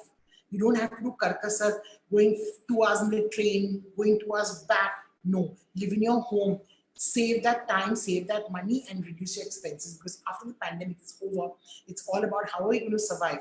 Are you going to really think, pass by anybody who sneezes without having a nervous breakdown? Somebody in your office sneezes, aren't you going to freak out? Oh my God, what if he's got something? This is a fear that the Southeast Asians lived with for a very long time after SARS. So if you travel to Southeast Asia, like I do very often for work, you'll see a lot of people, even much after SARS was over, going with face masks. What are they doing? Like, they're terrified because they've actually lived through that time. So now, so people are saying, how are you going to save? I'm saying you save your money. The first thing is ruthlessly increase your capital so you will always survive. Your first plan post-lockdown or even during lockdown is, let me put some money away. So how are you going to save the money? I can tell you how I will save. I don't know how you spend, how you will save. But very often, my husband and I, without thinking, we'll hop onto a plane and take a holiday. I will stop that now. I'll limit it to 1 holiday. Maybe I'll take a local holiday instead of a foreign holiday. Maybe I won't do the shopping anymore. Maybe I don't want to buy the second or third handbag. 1 year is enough. Weddings, can you have a wedding? No. My son's 28. He will want to get married. In the next 2 years, can I have a wedding? Do you think anybody's going to attend a wedding? I've saved that money. I just saw just now a very famous designer, I forget his name, and he has told people, bring your clothes and I will restyle them for you. I will make a new blouse for a sari, old sari. I will repurpose all your clothes because right now it's all about conservation. I'm doing work for a mall in Dubai, which I just started doing before I left for Bombay. And the lady who owns it said, I have not sold 1 pair of shoes. Why will anyone buy a pair of shoes? The only thing she sold has been bed sheets and home curtains because people are sitting at home and redoing their houses. So the whole pattern of spending has changed. If you can find out what that pattern is and go along with it, you're king. If you're going to fight it and say, no, someday people have to get married, I assure you, when people get married now, the spending pattern is not going to be, for most of the people, what it was 5 years, 2 years, even 1 year ago. Because people are really, really scared. Now, the advice for the people who have survived, who I know who are surviving and who are smiling, you have to include in the services that you offer some essential product and service that cannot become redundant. You have to be able to provide that, so even in a time of shutdown, you are still liquid. So everybody I know is now selling sanitizer, mask, glove. Everyone has become a distributor. Who will survive? The smart ones. The smart ones will survive. Warehousing, medical related, food and essential supply. You figure it out. Watch, look around you to the 10 people you hang out with. Who's surviving? What are they doing? Let me go with the flow. Let me understand what they're doing and let me survive that. And who are you paying? If you don't know how to look, who are you giving money to? I'm giving money to the guy who transports. So I order food online, somebody brings it. I forget what they call it. We something or the other. We transfer. Okay, 80 rupees, 100 rupees. Those guys are surviving. Like Revati said, it's all about transportation. It's all about mobilization, all about mobility, all those kind of things. Those are all logistics that is going to run because you can't help it. It has to be in existence, okay? Who's running today? Online business is running. Every day, 5 or 6 packets are coming. My son has ordered something. It's a joke. Now what do you order? Okay, I ordered a fridge. Why I want one for my bedroom? We idle mind. So all the online stuff is going on.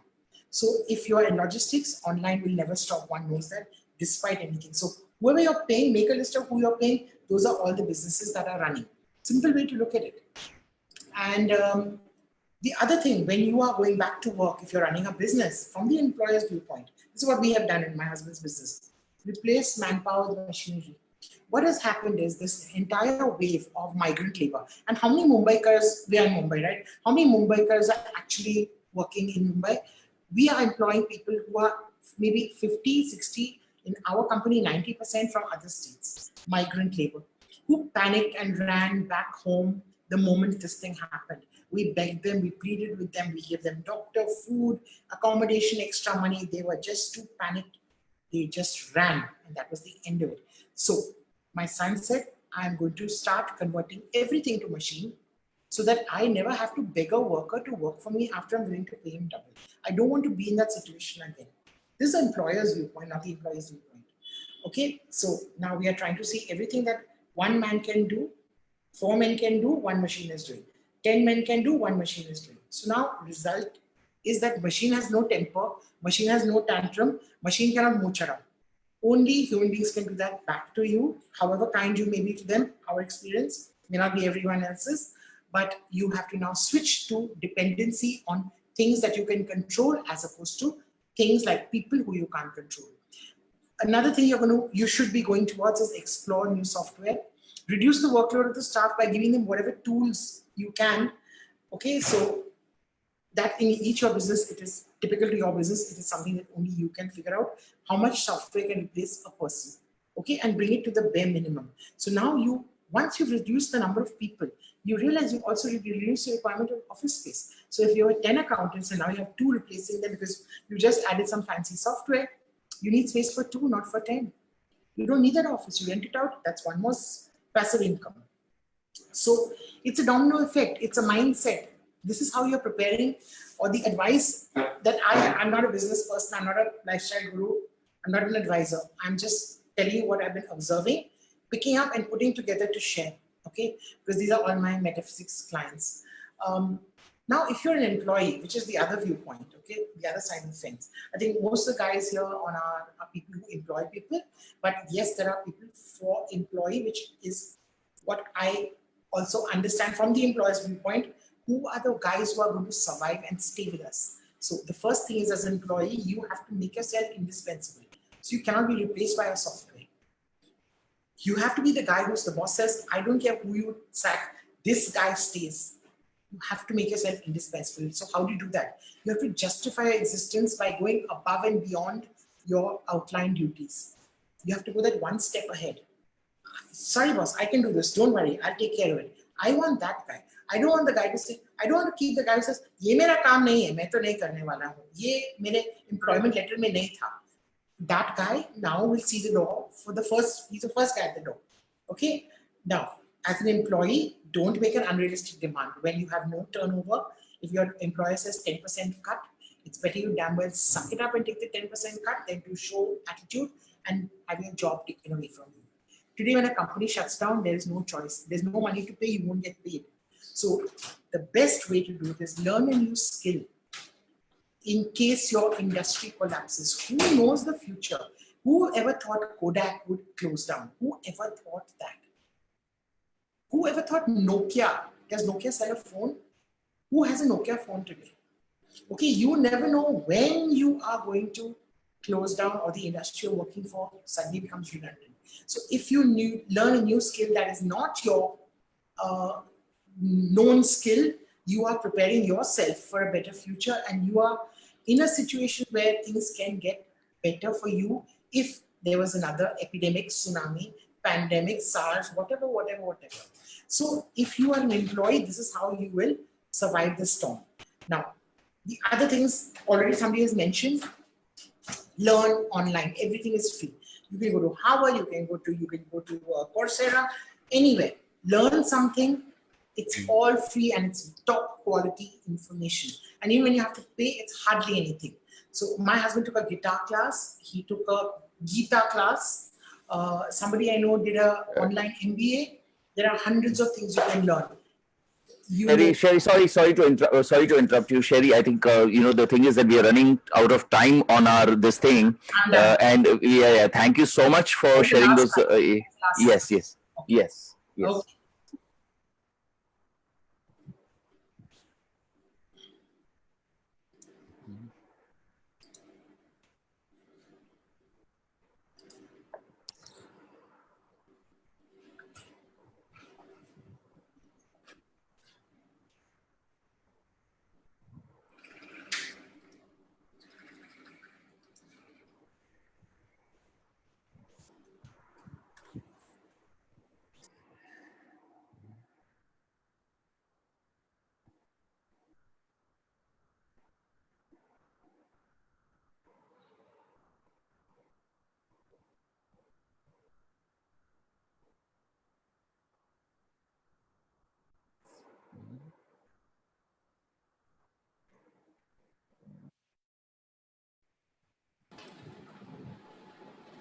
Umesh, are you audible? Yes, I'm audible. Yes. Did she get logged off? I I can't. have I no can't. idea. I can't see her in the participants right now. Okay. I think she got locked out. She must be trying to stop sharing the screen and she got logged off. So we'll see her when she is coming in. We'll now open the forum for question and answers very quickly. If we have any question and answers, we can immediately start asking our esteemed guests over here so that we can, get the actual juice out of the entire webinar of what has transpired here today. A lot of insights have come in. So my question is an open one right now that I would like to ask any one of our speakers. Reti ji has just joined in, and Mr. Patrick is also here now. Manoj has been here, and Dr. Tushar is here. So this is an open question I'm sharing with all of you. The question is basically post-COVID right now. Most of the businesses that have suffered are going through kind of a invention stage, which has been highlighted by you. But what exactly is that one step? I always believe the first step is the one step that makes the biggest difference. That first hurdle is the first step to take. So maybe Manoj, if you could highlight that for us, what is that first step that somebody should take post COVID right now to completely change the game? So as all the speakers, and what we'll probably do is do shorter answers so that it's in the interest of time. I'll just give pointers. So I think as everybody and all my esteemed panelists had mentioned that the key is reinvent. Once it opens, cut your costs down, find out where you can increase revenue, reduce expenses.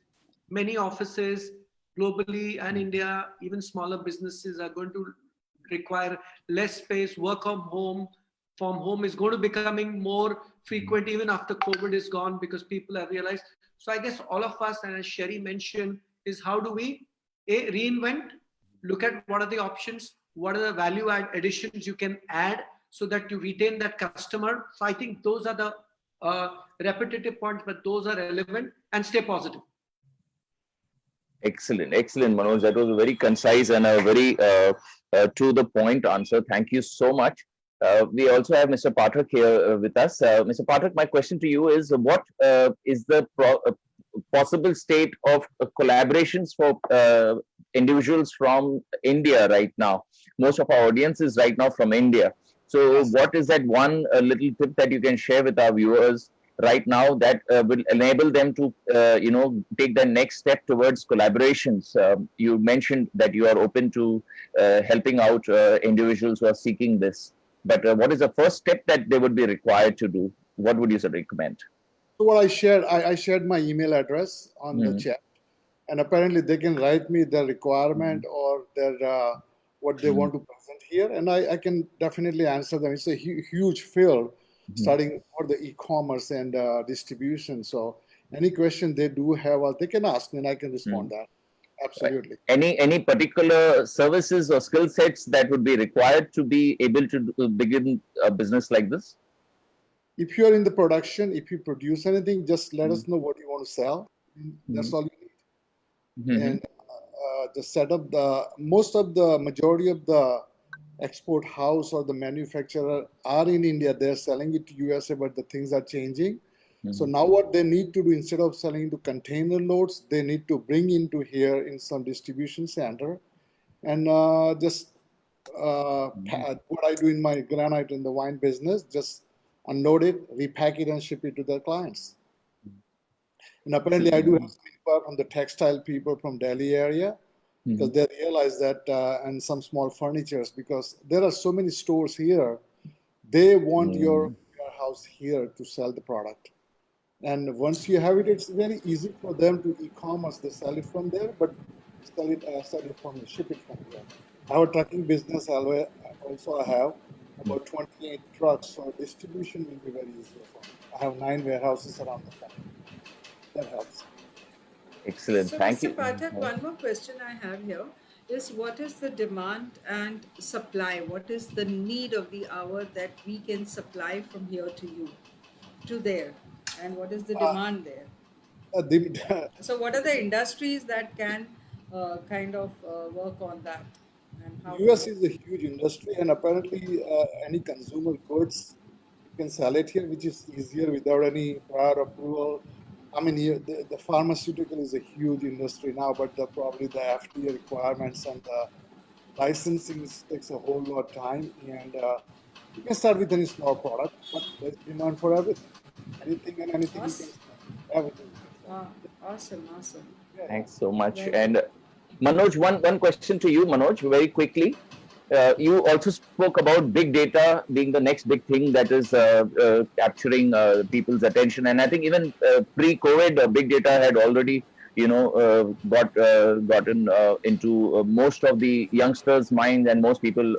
I know a lot of people in Dubai who are pursuing big data, and the big industrialists whose sons have enrolled into uh, uh, multiple colleges that give out these courses and degrees in big data.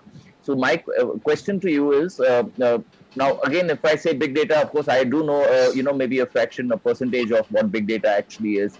But there are a lot of absolutely fresh minds out there that have not yet been exposed to that idea of big data. So I think with your expertise, it would be very unfair to not tap into that side of you, where if you could share some light on big data for us, please. I'll quickly share that. So anybody, so for me, I've got daughters who are grown up, but for those kids, and this is a very good question, but I'm going to turn it around for those who are listening. Those who are doing 12 plus and doing further education, okay, they need to, if I had a choice, I would tell all my daughters to do data scientists. So, because everything is data. What we are talking, Facebook Live, Facebook runs algorithm. When you watch for a screen somewhere, it's Then you are looking for Amazon, and then say, you bought this, also bought this. So this is nothing else but big data. So Uber, they carry it at a cheaper cost because they're getting data about what Umesh is doing. He's a event manager, he's a great guy, he does this, etc., etc. Shobha does this. So the big brother is watching. Everything is big data. So I can go on and about, and everything was in the cloud. Earlier, now it was on the laptop, on your desktop. Everything was in the cloud. So once Revati also has all the details of our drivers and the co-drivers and all works it and the data. That data is huge. Tomorrow, one large company, a female-driven company or a woman entrepreneur or a trust will want to tap into her data, and data has money. So I'll give an example is when we have money in the bank, we put it in assets, gold, jahan par bhi, correct? But simplified, data is sitting on under our bistra, under our bed, but we don't have the value for it. So data is gold, is oil. Today, Jio's valuation every day they're getting is because they have 400 million subscribers. You know everything what it is doing. So that is big data, and I can it's another session. But for those who are watching, I don't think a businessman can come into big data initially because it requires a science. But for those who are children who are growing up, I would suggest let them do anything to do with cloud, big data, analytics. If they get into this future, I can promise them to invest in the future and a lot of scholarships available. They will have to retire soon. It is the critical business money because that's the new trend which is going to continue for us for the next at least 20 years. And it's one more. Wow, that's absolutely insightful. And I remember the time when computers were introduced years back when I was, in my school, and the word computer was so new at that time in 1980s. I'm talking about that. We were completely perplexed with what is this instrument, and even playing a simple game like tic tac toe seemed like a miracle to watch it happen. So I think at that time, those who got accustomed and made the best out of it. Right now, if you agree with me, Manoj, I think this thing is the next big thing that is absolutely a gold mine for those who are able to tap into it before it becomes again a common phenomenon. This last point, we are already here, so big data is already surrounding us, whether we like it or not. Awesome, Manoj. It's Kya not baat hai. there.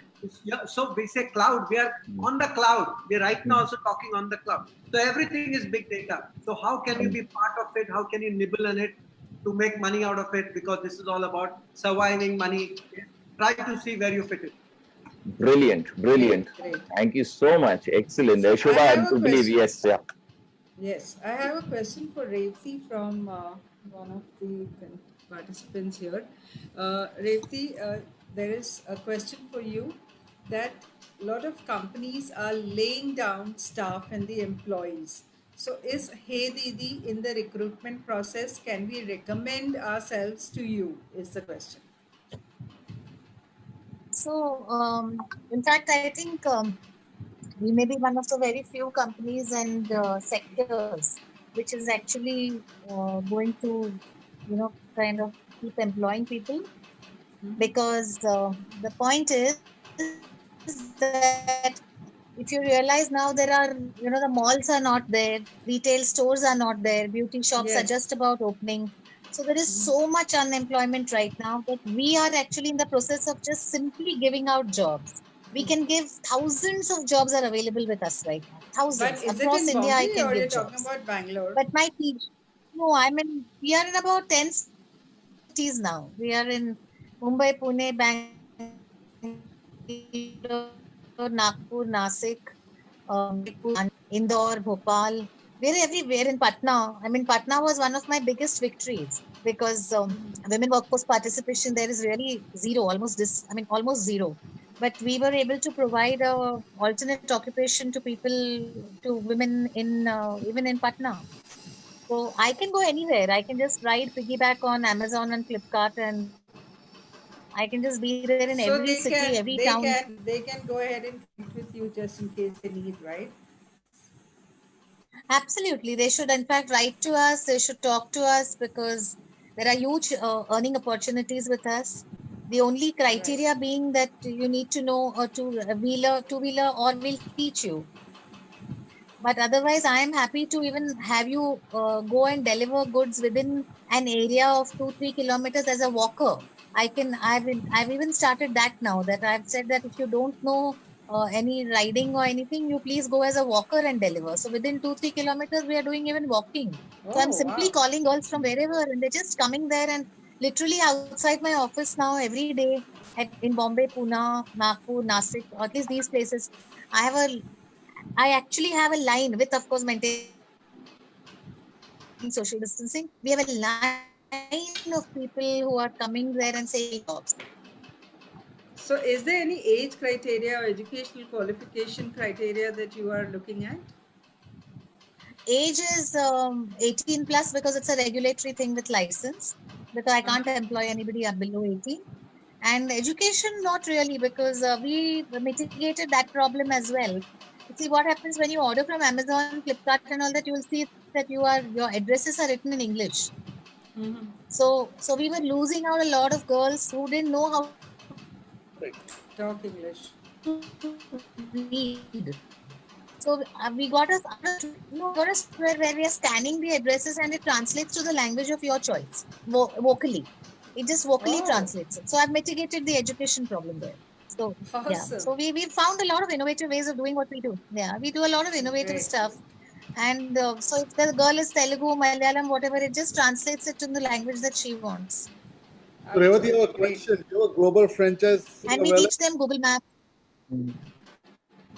Have you, do you have a global franchising available? How come to the US? So, Yeah. yeah, so I'll tell you something interesting. Logan Green has contacted me when Manoj was talking about somebody, wanting to just big data and stuff like that. I was just thinking my conversation with Logan Green and he's just had a conversation with me about, he's been in touch for the last 1 year, but he had a conversation with me about 8 days back. And so he was wanting to kind of acquire us and stuff like that. So I'm not in the acquisition stage at all. So, I said you can invest if you want, but we are not into acquisition. But yes, I would love to grow to the US. I mean, if we can replicate it there, why not? It would be great. If Shobha can share my email ID with everybody, I would love to be in touch Definitely. and see what we can do together. Yes, that Really Definitely. should do My something pleasure, together. Riti. I'll And I have another definitely share. idea. I frequently go to China. Apparently, China, what they do, Oh, you can, you're in the restaurant, you're drunk, you're alone, but you don't want to mm. drive back home. So there are the boys standing outside with a little scooty. So Yeah, yeah, they yeah, drive your car to your home, put yeah, that little scooty in yeah. your car, and bring it back. Yeah, I think there's loads of things that one can do actually. India probably may get in the same idea. So if you're drunk, you don't have to drive. That's an amazing idea. Parallel to your Great. idea. Revati, I'll share you Mr. Yeah. Pathak's email ID Please do and that. Manoj's as well. So you all can be in Yeah, just touch. message it to me. I would love to be in touch with everybody. Sure, definitely I'll do that. Do read And my book. Do read my book, the biography. And whoever is on Insta, please follow us on Insta. We're very It will be inspired by you, great Revati. to. Honestly, I'm not so tech yes, savvy, but yeah, I can manage. very yes, inspirational. Umesh. Oh, excellent. Thank you so much, all of you, and Dr. Tushar Patel. Thank you so much for your Lovely patience. songs. Lovely songs. Yeah, and waiting, because On public demand. public demand, we are going to have some retro fusion right now from Dr. Tushar Patel. I think that will be a beautiful way to end this great, seminar that Evening. we just webinar that we just had this evening. Yes. So before Tushar Patel, enriches us with his melodious voice. Thank you, Manoj. Thank you so much, Patel Thank ji. you. Thank you, Revati ji. And but this is not a I'm goodbye. Your formal I'm goodbye going will to come from Shobha. I'm just I'm going to Yes, go off video, but I will be listening to Tushar. yes. Thank excellent. you, Thank you so Revati. much. Thank you. Thank you. Okay. And over to you, Dr. Okay. Tushar. Thank you, I Mr. know what I'm Pathak. listening to Tushar. Yes. Let's Okay. continue Yeah. listening to Tushar. Yes. Thank you so much, everyone. Keep having a creative thinking, implementing new business models. This is going to be a new way of doing e-commerce and telehealth and telework. and many other virtual meetings like this for a long time, because this is a pandemic of century, and don't take this granted. It's going to get a little worse, then it gets better. Stay safe. I'm going to finish up with last two songs.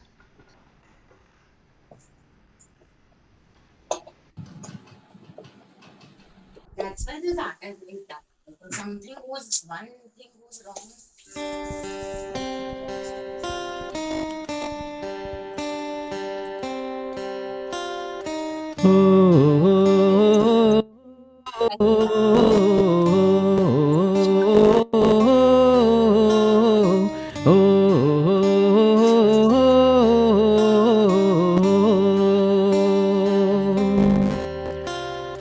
भीगी भीगी सड़कों पे मैं तेरा इंतजार करूं, धीरे धीरे दिल की ज़मीं को तेरे ही नाम करूं, खुद को मैं यूं खो दूं के फिर ना कभी पाऊं, हौले हौले जिंदगी को अब तेरे हवाले करूं।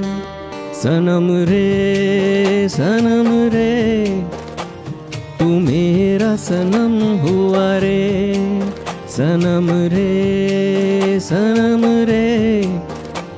तू मेरा सनम हुआ रे, करम रे तेरा मुझ पे करम हुआ रे, सनम रे तू मेरा सनम हुआ रे। ओ,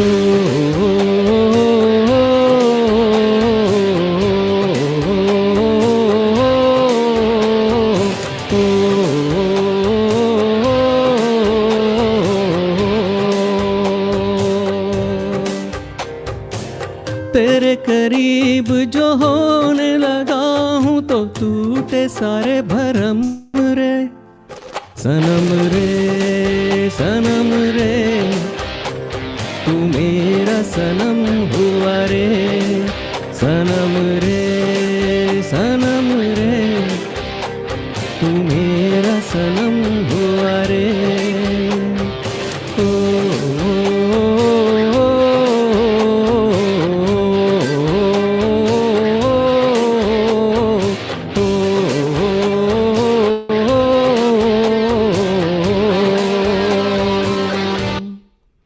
And the second song, the classic Kishore Kumar song.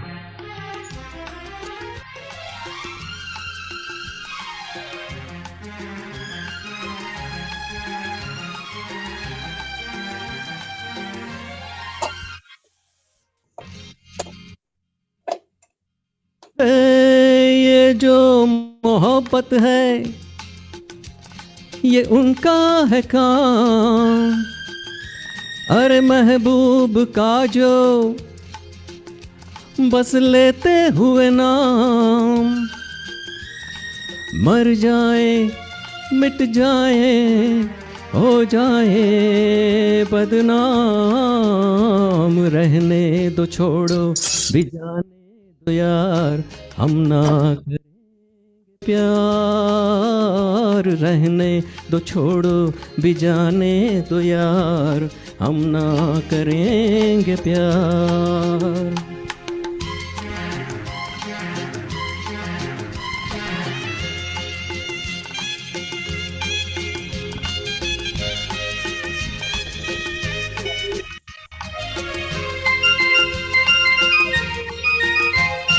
टूटे अगर सागर नया सागर कोई ले ले, मेरे खुदा दिल से कोई किसी के ना खेले। टूटे अगर सागर नया सागर कोई ले ले, मेरे खुदा दिल से कोई किसी के ना खेले।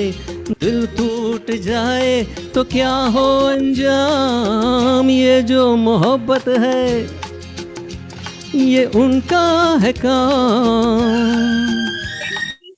महबूब का जो बस लेते हुए नाम